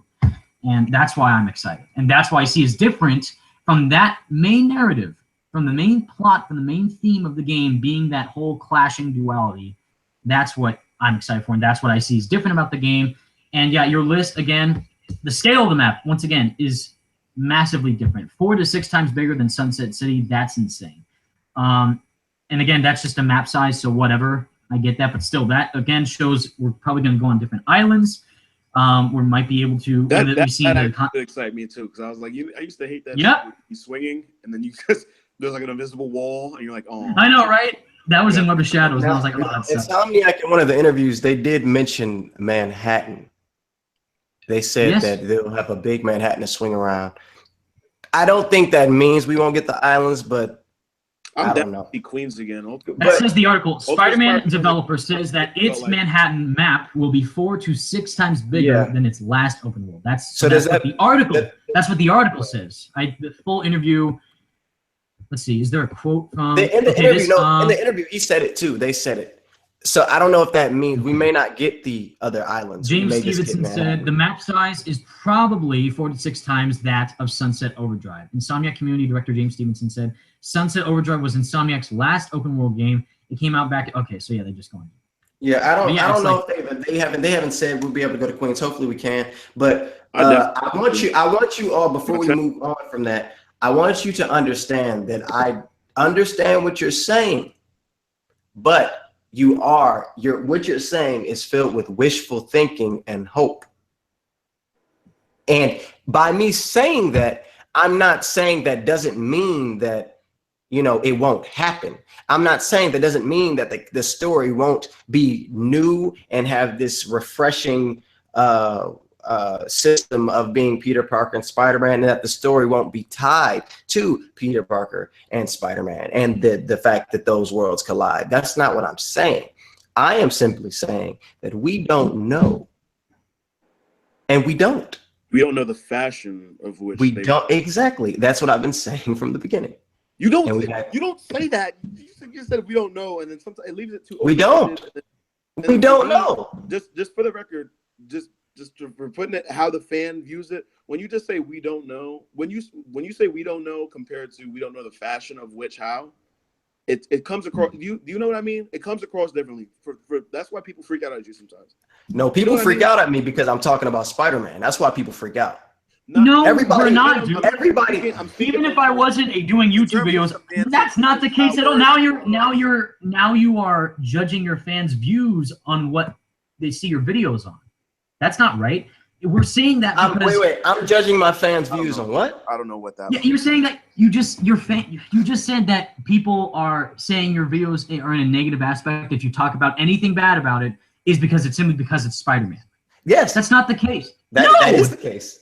That is not the case at all, dude. If you were to talk I made a video talking about how consumers should stand up for their rights, and people got mad.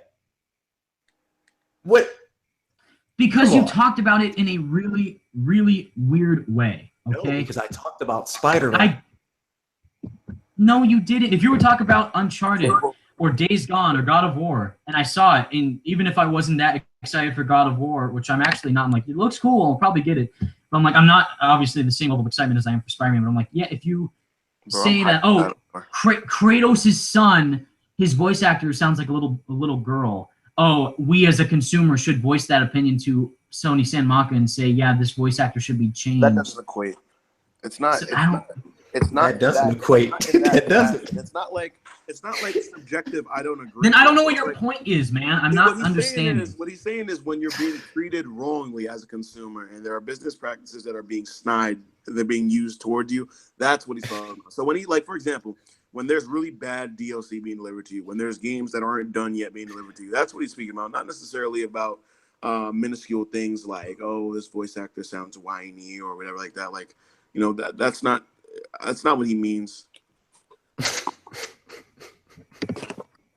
But do you understand what you're trying to say, Venom? You have to understand what you're saying. I do. Yeah, the problem is that you really do. Yeah, the problem is that people, the fans. If I use the God of War analogy, it's anything. If I tell you, if I'm talking about something you like, and I say, you know, I don't like this aspect of it, you're gonna get like, whoa, you know, that's human nature. Like, I don't. Now obviously. So then, but we're also talking about the points of the fact that you see, again, yes, consumers are a huge point of market for a company, and the fact that they can coexist. Consumers are the market. They are the market, yeah. Yes, they are, but along with the publishers also funding them, continuously funding the developers. But the publishers get their money from where? Jesus Christ. Yes, from us. I don't know. Just the fact, I don't know. It sounds like, so what? So if, I don't understand, because I saw a comment from you as well saying that one feature that you wanted to have in the game, one thing that you really wanted was that you wanted to at least throw everything in the environment. That's what you said. I saw a comment in one of your videos. Yes. So that's what you want? Yeah. So then you are saying that as one of your main, most requested features in this game is to throw everything, not like, What or more? Please tell. I don't understand. Game is to be able to. One of the things that I want in the game is to be able to throw things in the environment. What is the question? What else? Yes. So we already see that. Oh, so wait, you want to know what would make me excited? Yes. Explain your point. Okay, I'll tell you. That's fine.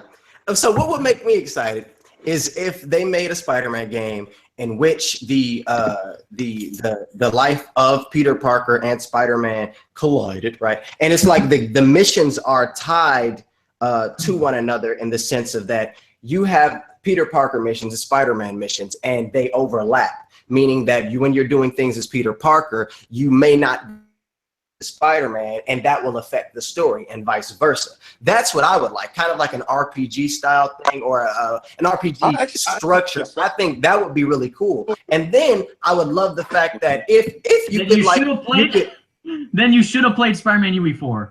Okay, that's the game that you should have been excited. But like, I would love the fact that if you could interact with everything in the environment and throw it at people, that would be sweet. Some people are like, they can't do that. They can't do that. The PS4 isn't powerful enough to do that. I'm like, well, the PlayStation 3, the Xbox 360 had games like what is it? Red Faction Armageddon? One of those Red Faction games. So if the 360 and the PS3 can do it, then the wonderful Insomniac developers should be able to do that. Yes, we're already seeing that, dude. Did you see how many objects you could interact with in that one little first combat sequence of the demo? Could you interact with all of them? We don't know, dude. And the request, yes, I know you want it as a request. We don't know if they're going to do that, but what we're seeing so far, you can expect what they're going to do. Come on. What? Dude, okay, let me break it down. What you could throw in that one little section, you could throw a circuit breaker. You could throw a bag of whatever it was, sand. You could throw a brick. You could throw a pipe. That's great. That's not what I'm saying. I want to be able to throw everything. You get what I'm saying? You know how weird, you know how I don't understand. That is just I am so sorry, dude. If you wanted that feature, if that's one of your, one of your most requested features for this game, you should have focused on UE4. No, dude. I'm not. That's not one of my most requested. That is not one of my most requested features for the game. I am saying that's something that I would like. All they need to do, if they want to impress me, they just need to show me something new. Show me the system in which Peter Parker and Spider-Man's worlds collide. Show me that. And if it's good, we're gonna see that. And we are going to see that. Evan, I'm not saying that we're not going to see that. You say you want to see it. You're so defensive toward me because I'm talking about something that you love. And I understand that. That's why I don't take anything personally when I don't take anything personally. And I'm a Spider-Man fan too. I get that. But my thing is that we haven't been shown that. And everybody is excited. And I am not. Because we have not been shown it. That is absolutely fine again. And I am not saying that we're not going to get that. What I am saying is that we have not gotten that. Seen it. Okay. And because of that, I am not excited. And when I compile a list of things that other people say are new and we begin talking about it, then it's like we either don't know what it is yet because we haven't been shown it, or it's something that it's comparable to what we've had in a previous game. Do you get my point? Repeat that one more time. I said that when I compile a list of things that people say make this game different from previous Spider-Man games, when we begin to go through that list, we either don't know anything about it, or these are things that we've seen in previous games. Once again, that was not a list by me. That was a list that I directly asked you twice. I summarized your video. I said good points. Good points. You did. Thank you. Is that it? You said and da da da da. And then I added them again. I said, is that it? You said yes. But those points aren't from me. Those are what Insomniac have said and what they're doing, and I'm showing that in the video. I'm not saying for the record. I mean, Insomniac. This is all us. I mean, I guess talking it, but I mean, respectfully, I'm not going to say that Insomniac said that this is what's new and this is what's that. Insomniac is delivering information. It's us that are breaking it down and attaching labels to it. So I think, and you can see that the record, we should say a little more often and be a little more due diligent and be like, okay, Insomniac did not say this, because especially when we know that they are. Yeah, like that's why I'm saying that I'm taking all the credit for. So if it doesn't happen and you guys blame me for it, I absolutely understand and I totally respect that. So one thing that happened in the E3 2017 demo showcase, whatever, is that Greg Miller from Kinda Funny Games went behind closed doors and there was an interview of some sort or whatever happened. If he saw more of the game, saw more information of it, I don't know. But one thing in an interview that he said is that, you can take parts of the suit and customize it. And Insomniac have said there are alternate suits, but they haven't said anything about the suit customization. So that's one aspect of the game. That would also make the game very different before, that we've never seen. But again, we don't know if that's the case because Insomniac are not talking about that. And they're not saying, oh yeah, Greg Miller was right, there is suit customization, or, oh no, he's wrong, he just misinterpreted the information. We have no idea what's going on there. So that's another thing. And that would be another feature. If that is in the game, that would make it extremely different and interactive and fun. And also with the information, that also is a problem with the flaws of the information gathering and the fact that, the developer themselves aren't coming out and saying, oh no, that information was wrong, or it is right. They haven't said anything. They just said, well, we've only talked about alternate suits so far. So that I do agree with. Absolutely. And I'm like, I still don't know if it's true or not. I didn't confirm it. I reported on what Greg Miller confirmed. I didn't personally confirm it, but I still don't understand why that is a thing. Like why he said that, and then the Insomniac are saying nothing about it. That's a problem. I do agree with. That is a problem that I have. So I don't, it's strange. What is that correlating? Like what larger conversation was that responding to? I'm sorry. Just in general of interactive and like what Insomniac is going to do to make this game different. Like the interactive that Venom was. I mean, I don't think that Venom was looking for like closure in terms of like getting that out of the game. I think he was just speaking on like what he wanted. Yeah, I'm just. No, I know. That's why I said that one point, because that's another aspect of the list of what could be different. Of what could. Yeah, again, because I don't know if he's saying that we haven't said themselves. They haven't said that's they have not said themselves exactly.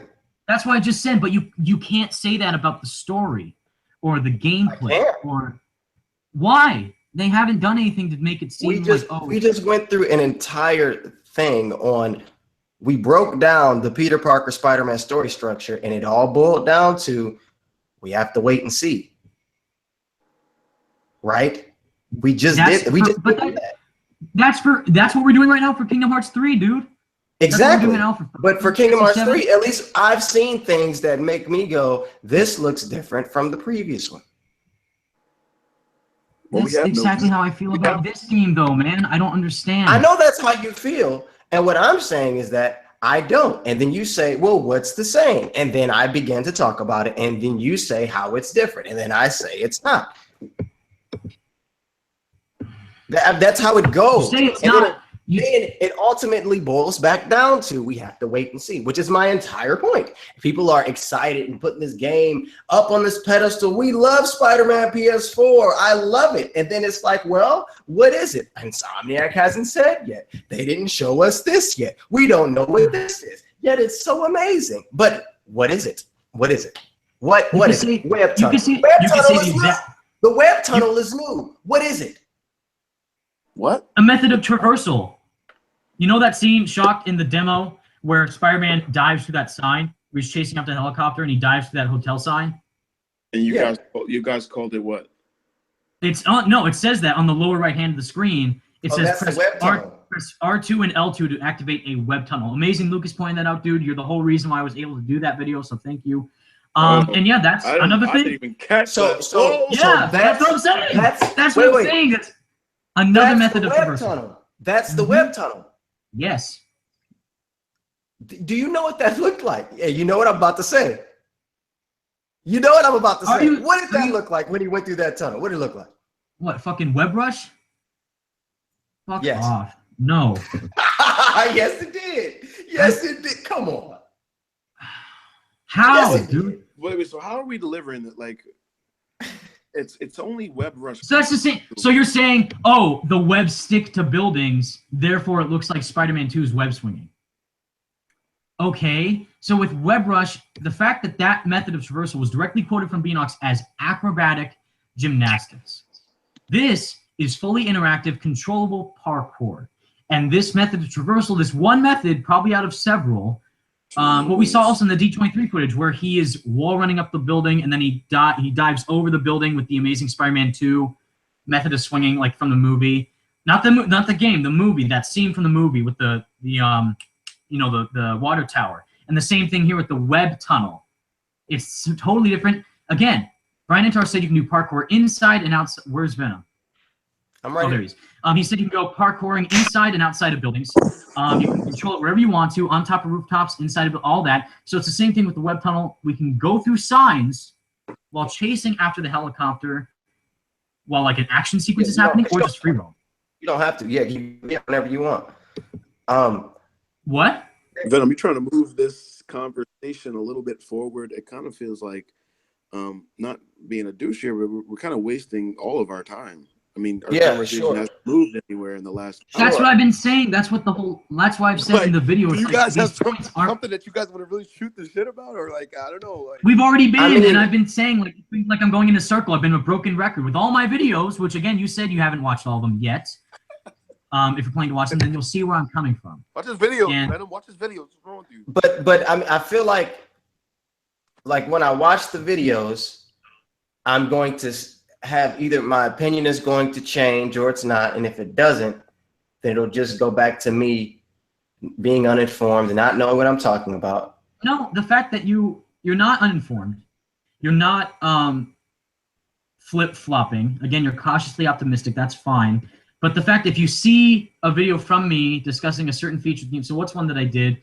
I did one about the graphics. I did one about the graphics, and they said themselves, Insomniac said themselves, not me, that the game has not been downgraded. I personally do not like how the suit looks like this year compared to last year. That's a problem that I have.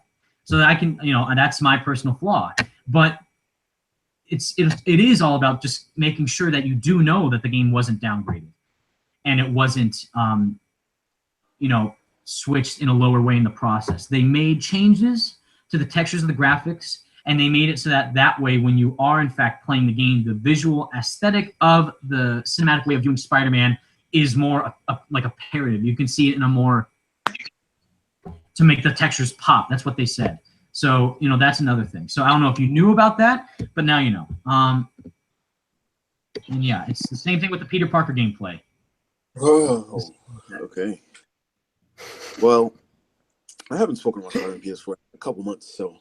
You should do a video about this, Shock, please. We need one from you. What have you been up to? I would have nothing to. Okay, so everyone, this is directed at everyone because we have a lot of the same fans here, us three. I don't make many videos on Spider-Man PS4 because sometimes there's genuinely nothing for me to say to you guys. I can't always like. I love sometimes I love the culture of speculation, and other times I kind of don't because for me as a creator, I don't really have much to say. You know what I mean? So. Especially when I had the Spider-Man status update series where every time news did come out, I would speak. So now that there's nothing, I kind of just wait till we get something. That's what I'm saying. And again, October is coming soon, and Paris Games Week and New York Comic Con are happening soon, as well as PlayStation Experience happening in December. PlayStation Experience happens in December. I feel December, like from 9th. Looking at what we did last year, man, the most that we're getting out of Spider-Man PS4 is they're probably going to bring the demo there. Maybe that's it. Yeah, well, that's what I'm expecting with if we do get the game at New York Comic Con and Paris Games Week, I don't think we'll get a release date. I do think if we get a trailer for the game at PlayStation Experience, then we'll get a release date. I think at PSX. I'm not too sure if we're going to get another trailer. I wouldn't throw it out the window. But I feel like their real rollout could happen next year. Unless they're going to do something in December where they name maybe a month or something. I don't know. I feel like the real rollout is going to start next year. We shouldn't really look too forward to anything monumental till like next year because just how game marketing has worked for the past couple years, that's when most stuff starts picking up anyway. Sony, I mean, a lot of this, like when we're talking here and like, are they giving enough information? I mean, we really got to start holding Sony accountable. A lot of people like to mention Insomniac, but it's really a Sony thing. Sony does this a lot with a lot of projects. Like just because of Spider-Man now, everyone seems to care, but God of War hasn't gotten much to anything for a while. Yeah, same thing with Death Stranding. I mean, they do this with a lot of their IPs. So I agree with Venom here, where it's like, okay, let's not criticize the developer. Let's criticize the big man behind.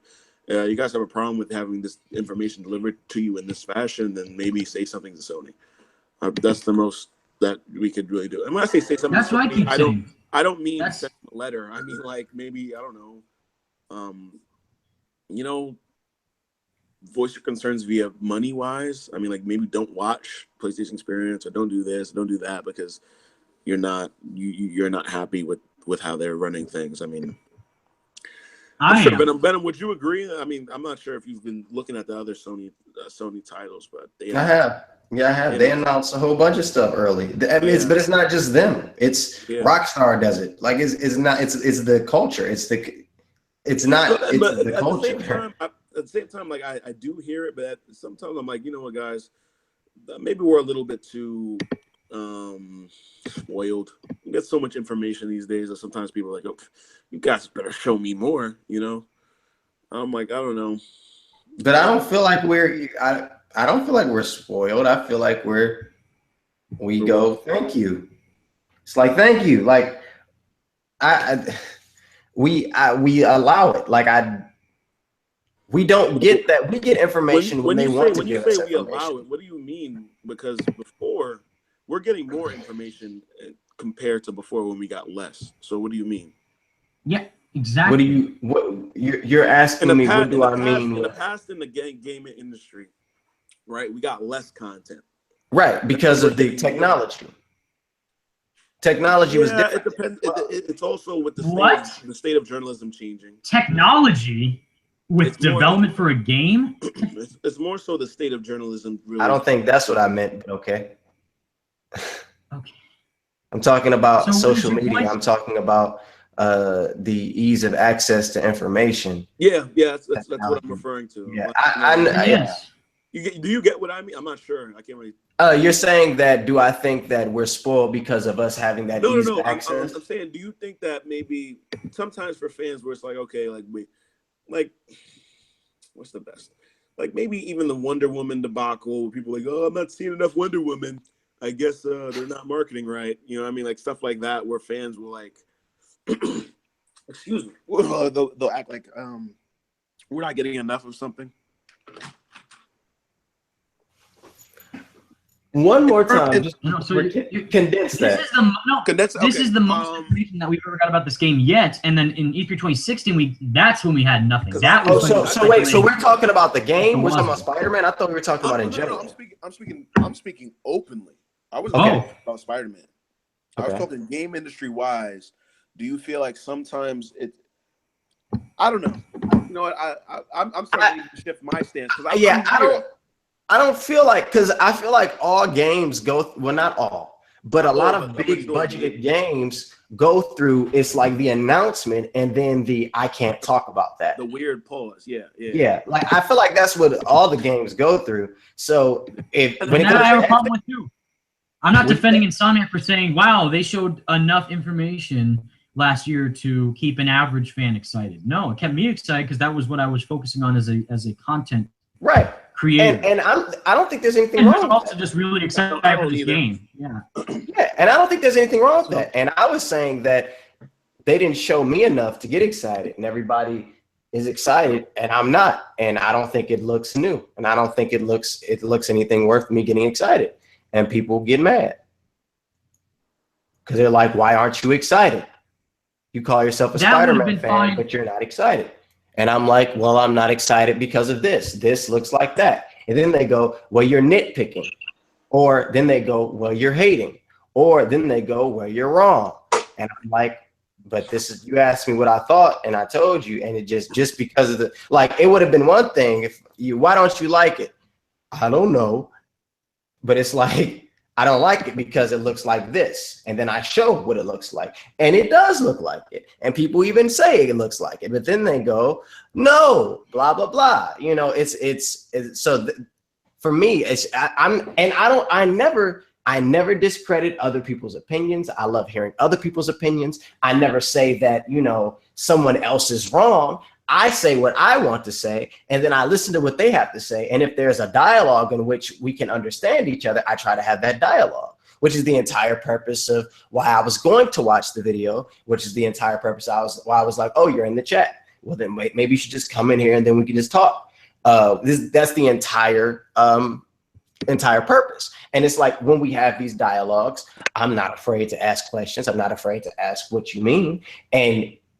And what's been happening as of late is we boil it down and it goes back to my entire thing of I'm not excited because I haven't been shown anything to be excited. I've been shown things that are similar. And then it goes to, it is similar. And it's just a circle because in all actuality, we have not been given answers and people are excited because of the fact that this is Spider-Man. Okay, just a quick question because I'm insecure. I'm not, but that's just what I asked. So person like me who has voiced their opinions, do you think that I'm excited because it's just Spider-Man, or? Yeah. You think I'm excited because it's just Spider-Man? Wait, what? Are you serious right now, dude? Venom, are you kidding me? No. Are you so you're genuinely saying, based on this conversation that we've had for a 6-hour-long dialogue, for me it was 5 hours, and you, based on was shocked alone, so now you're going to say that I'm only excited for this game because it's Spider-Man and not the fact that I actually respect Insomniac. I've played their past games.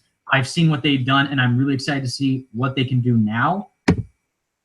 Me? Do you know how disrespectful that is? I'm not kidding. Boy. Dude, I know. Kidding. I'm not trying to disrespect you. Now I'm mad, actually. Now that's actually really making me mad. I'm sorry. Evan, the fact that okay, explain yourself, please. And then, okay. So, what? Please, continue. Okay. So let's first, before you get it, I want you to realize we are talking about a fictional character in a video game. Do not get upset. I'm personally excited for. I'm not. Yes. But I want you to remember that we are talking about a fictional character in this world where a lot of things are happening. Do not let me, someone on the internet, upset you because we are talking about a fictional character. Okay. Now, yes. If Insomniac had created their next game, whatever, Sunset Overdrive 2, we would not be having this conversation. If Insomniac had made whatever the next game was, we would, and it was not Spider-Man, we would not be having this conversation. Because that isn't as big as Spider-Man is. Exactly. So exactly. So, stay with me. I am. When they announced a new Spider-Man game that already piqued the interest of us as Spider-Man fans, we don't really care who the developer is. You don't. Wait, hold on. Okay. Before the fact that this is a Spider-Man game. It first goes, this is a Spider-Man game. Once again, before you continue, and I'm sorry. I brought this up in my video. Brought that up directly in my video. No. Okay. Anyways, but Wrap it up. Yeah, thanks. Like now. Yeah, but anyways, it's really, dude, it's strange, man. It's like I can't even fathom to what this is. And yeah, basically I'm busy right now. I gotta go.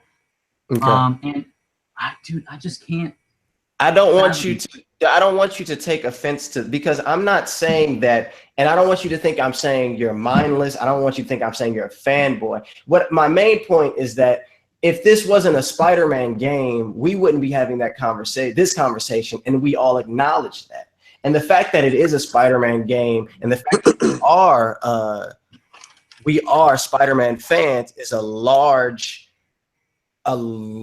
factor in the fact that we are even talking about Insomniac to begin with. And that's a large factor in the fact that we even make videos about this game, that it is Spider-Man.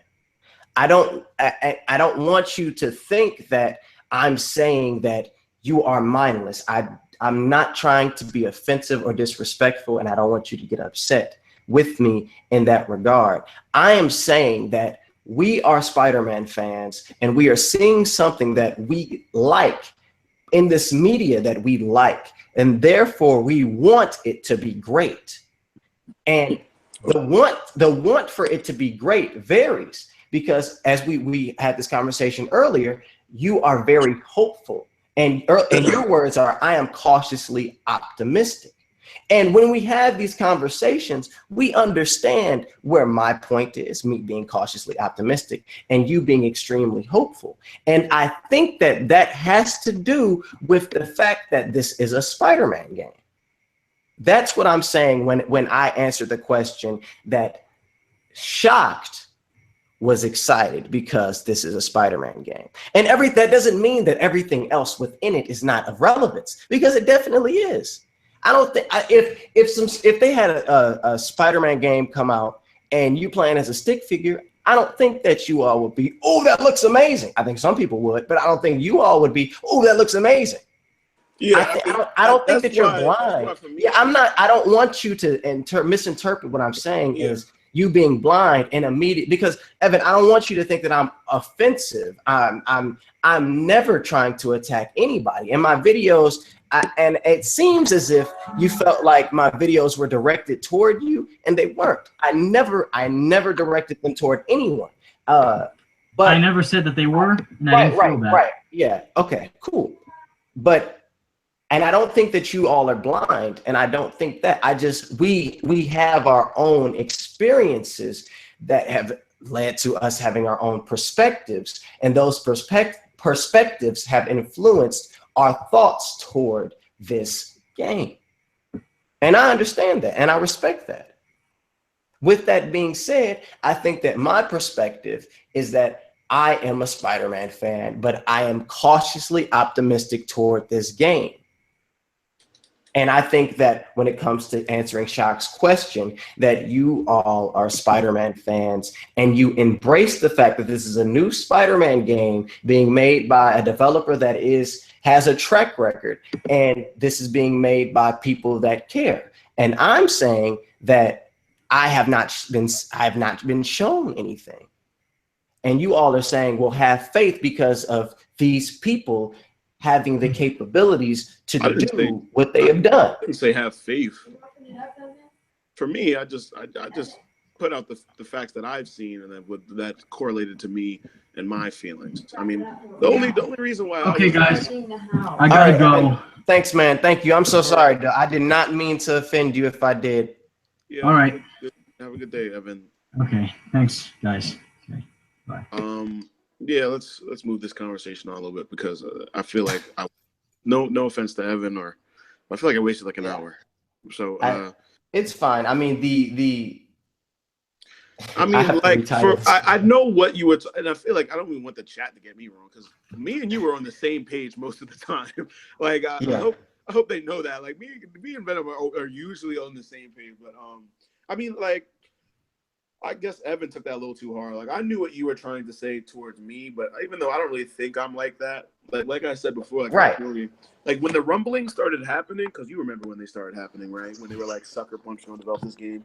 I really didn't really give like two shits. I was like, how about you, like, let me see something that kind of mattered to me. So I guess the footage a little bit resonated with me, but that doesn't mean it resonated with everyone. I'm glad to be going for Spider-Man PS4. Fans, this is the only time you'll be hearing me, Shark Tongue, talk about Spider-Man PS4 until I see something. I'm not too big of a fan of just talking about something for like hours. That doesn't see like any result, you know, like.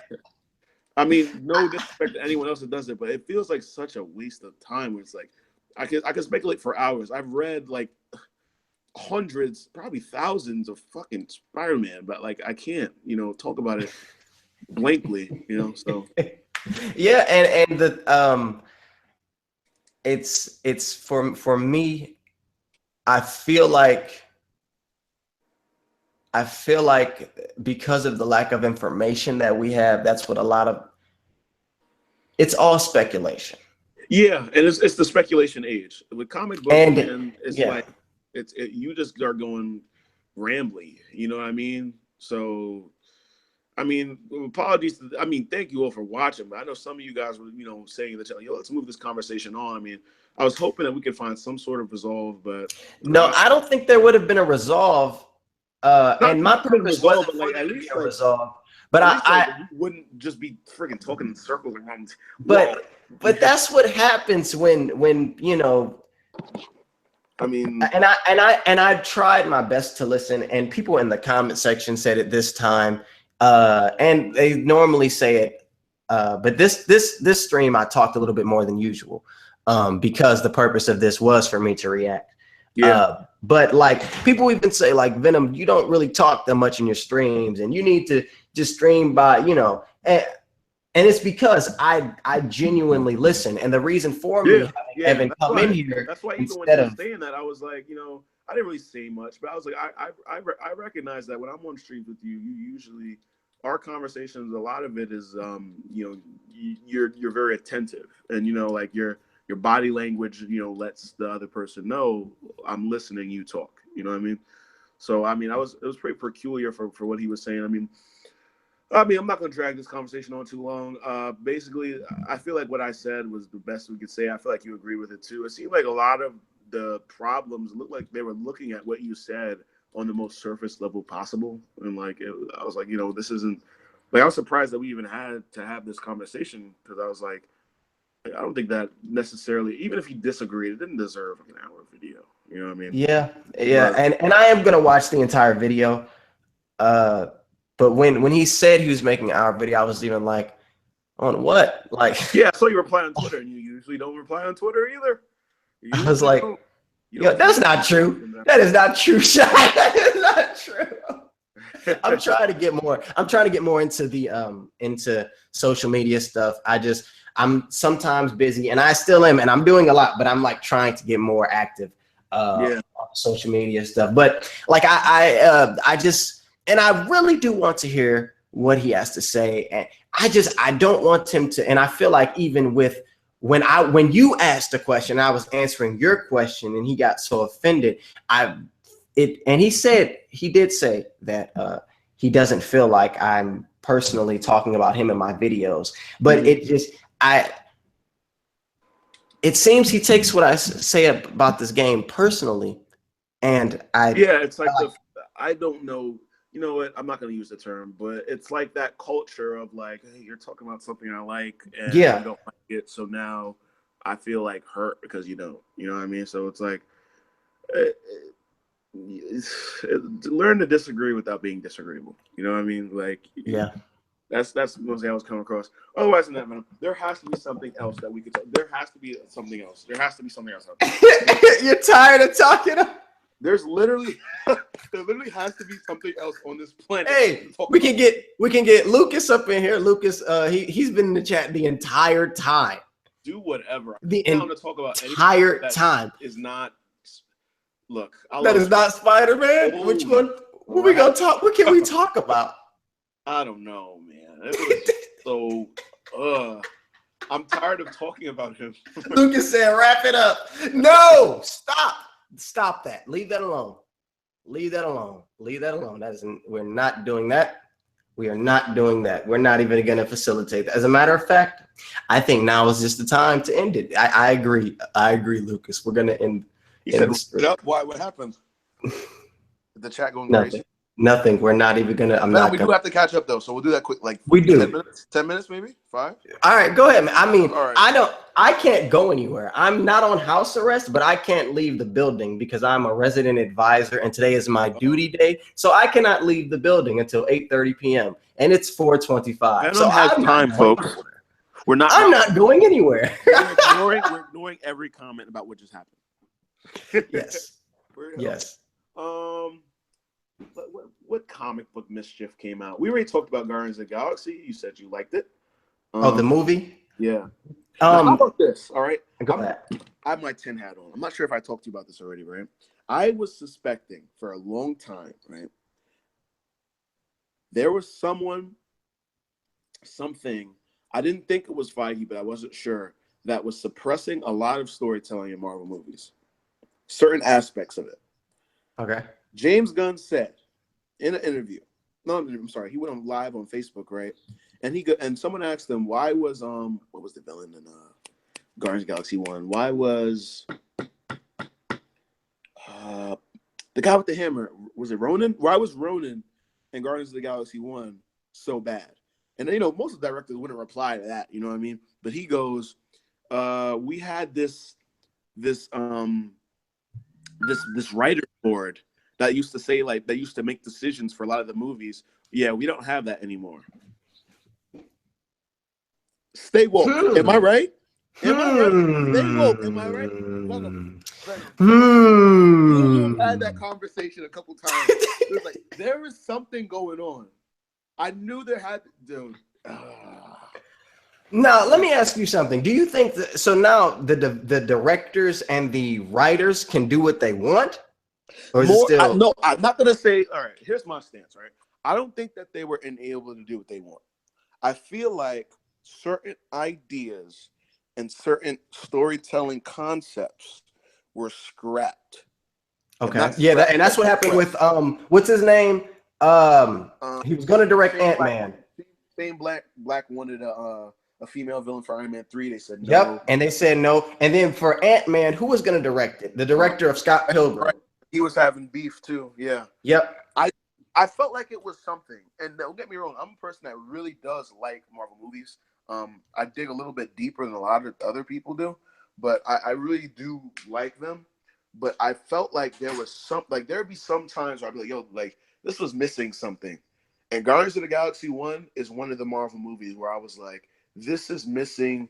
And Guardians of the Galaxy Volume 2 for me blows it out the water. But for me, I was like, this is missing something to really make, take the cake. And I was suspecting. I didn't want to say anything because I didn't want to sound like a conspiracy freak. But boy, was I happy to find out that I was. I'm not gonna say I was onto something. I think everyone had some sort of idea. They were like, there had to be someone doing something because I don't know. I feel like you could tell. I don't know. I don't want to sound crazy, but I feel like you could just tell. Like, I don't know. I was so I stayed so woke, boy. I was hyped when James said that. I was like, whoa. I was like, dude, I knew something. I knew something was going on. Oh man, I had to tell you because I know you've had a conversation. I know you thought the same, dude. No, and then this year, I was like, yo, every Marvel movie is like fresh. Yeah. Like, yo, what's going on?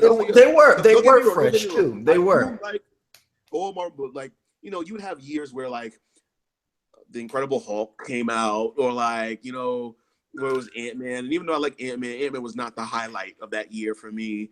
You know what I mean? So when it came to like this year and last year, and I was like, yo, I'm really, really enjoying these. Like what's up? I am very, very woke. I'm staying woke. I know. I'm staying woke. I knew it was something, but I really didn't want to say anything because I didn't want to sound like one of those guys that, like, you know those people that they'll be like, "Oh, Marvel, they're all for the kiddies." I knew it was someone suppressing storytelling material, and then I also pointed out in Guardians of the Galaxy Volume 2, there's hookers in there. Mm-hmm. I was like, there are. Has there ever been hookers before? I was like, oh, something's changed. I'm telling you, and I'm glad to know now that we know. Yeah, and then we see Homecoming. That was yeah, that that was like, I'm like, okay, Spider-Man. Yeah. You know. Yeah. But so let me ask you this, and because it may be a correlation. So do you think?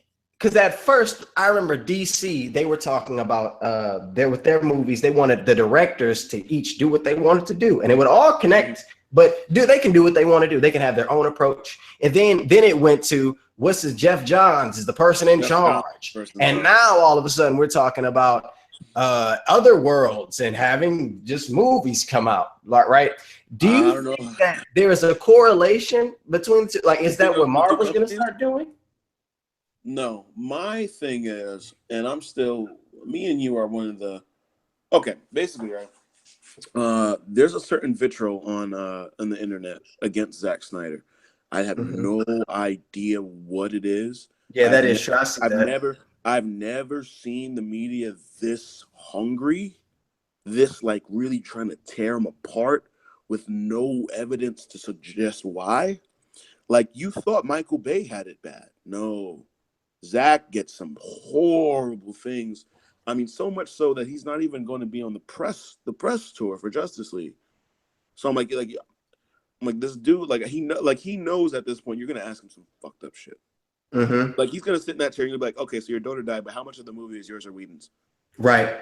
And then like it's like, what the dude, you're crazy. You know what I mean? So I think WB is trying to do some course correcting, and of course it makes sense, but between my opinions are Zack had an idea, and it's in Wonder Woman.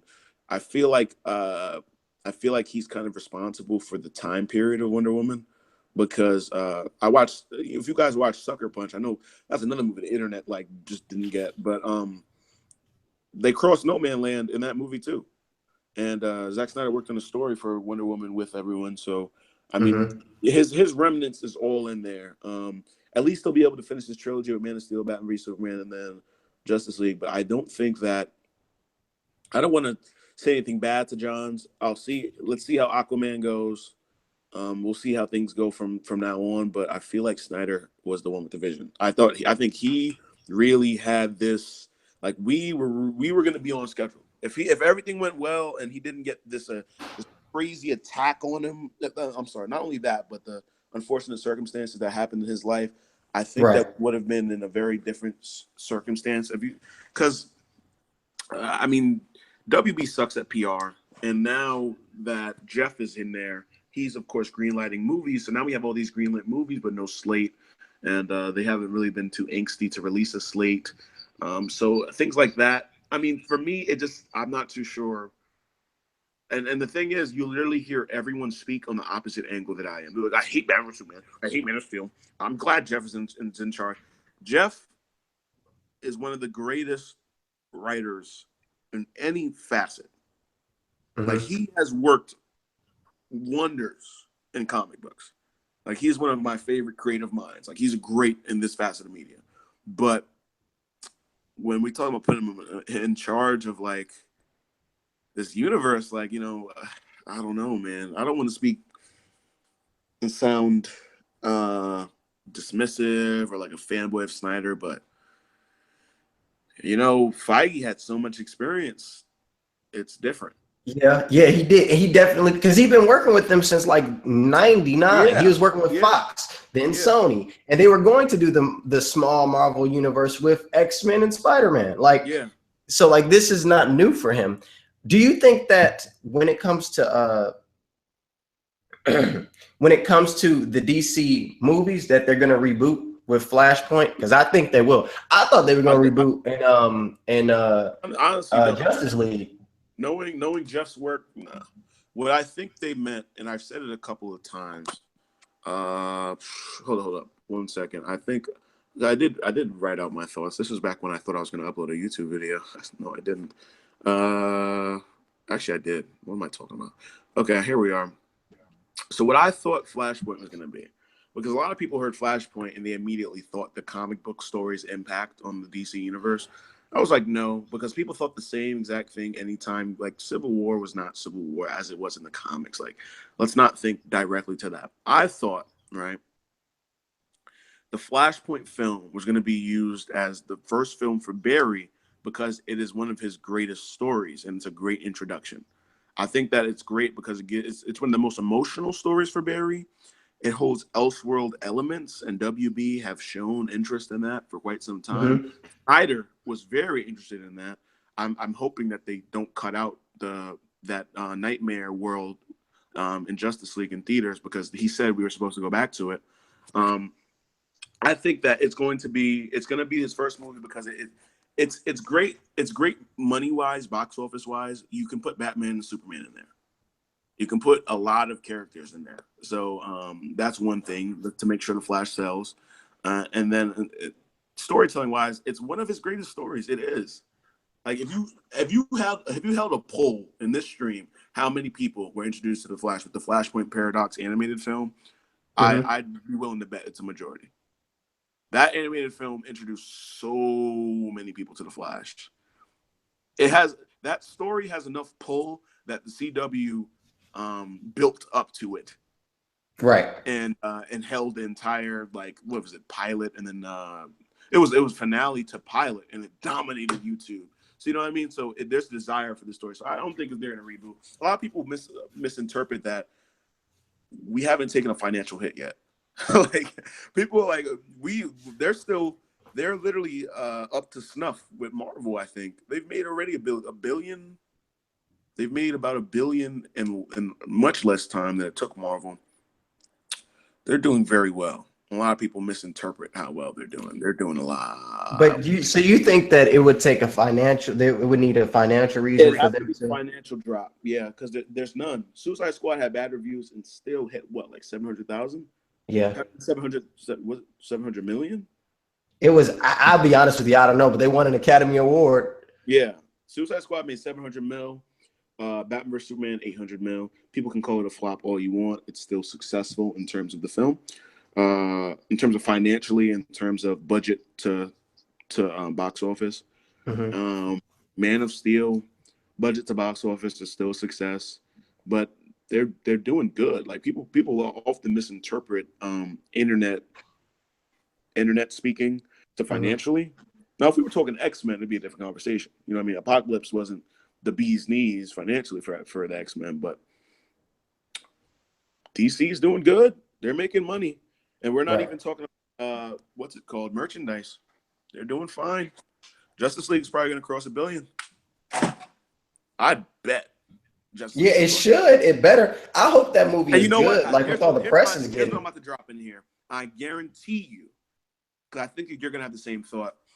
I guarantee you that people are going to act like they like the movie, or they're going to act like they don't like it, or they're going to act like they like it. And either way, if they like it, they're going to be like, I like it because Joss Whedon worked on it.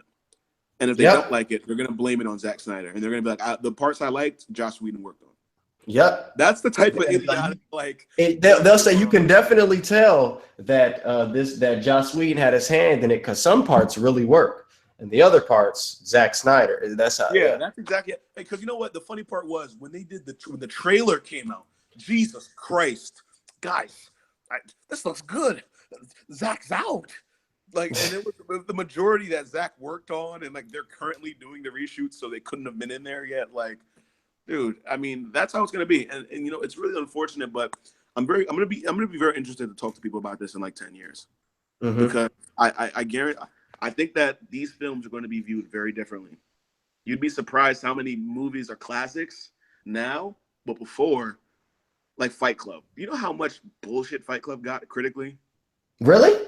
Yeah, critically, people were like, well, Fight Club is, but you can look it up. Look up some old reviews of Fight Club. People tried to trash that shit. They tried. This is critically we're talking about. Critics didn't have as much impact on the general audience as they do now, but it's just to show you sometimes the disconnect that they can have with how a movie is actually generally received. Like, you'd be surprised how many people actually do get and understand Batman vs. Superman, but when they hear the internet backlash, they start to back off from how they feel. That's happened a lot. I'm sure that's happened to you too, where you talk to someone that's not really in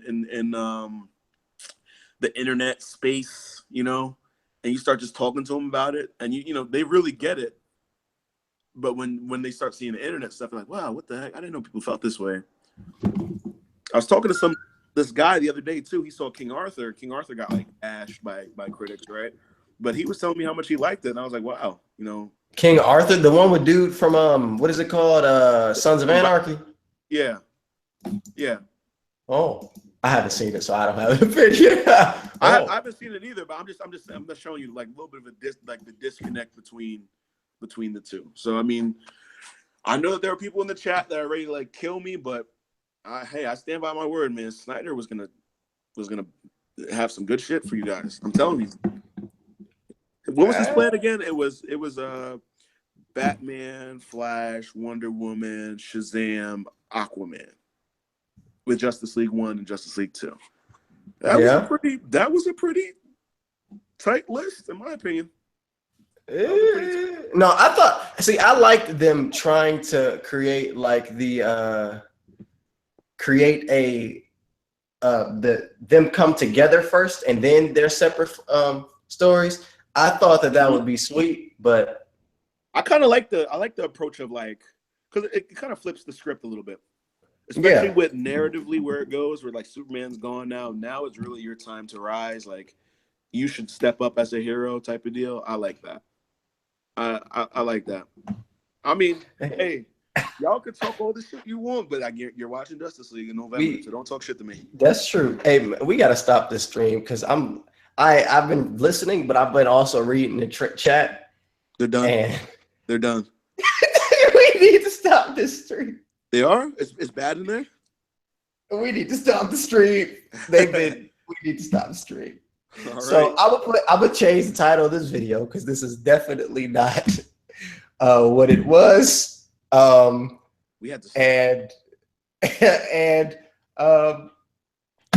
yeah, I'll put everybody's stuff in the description.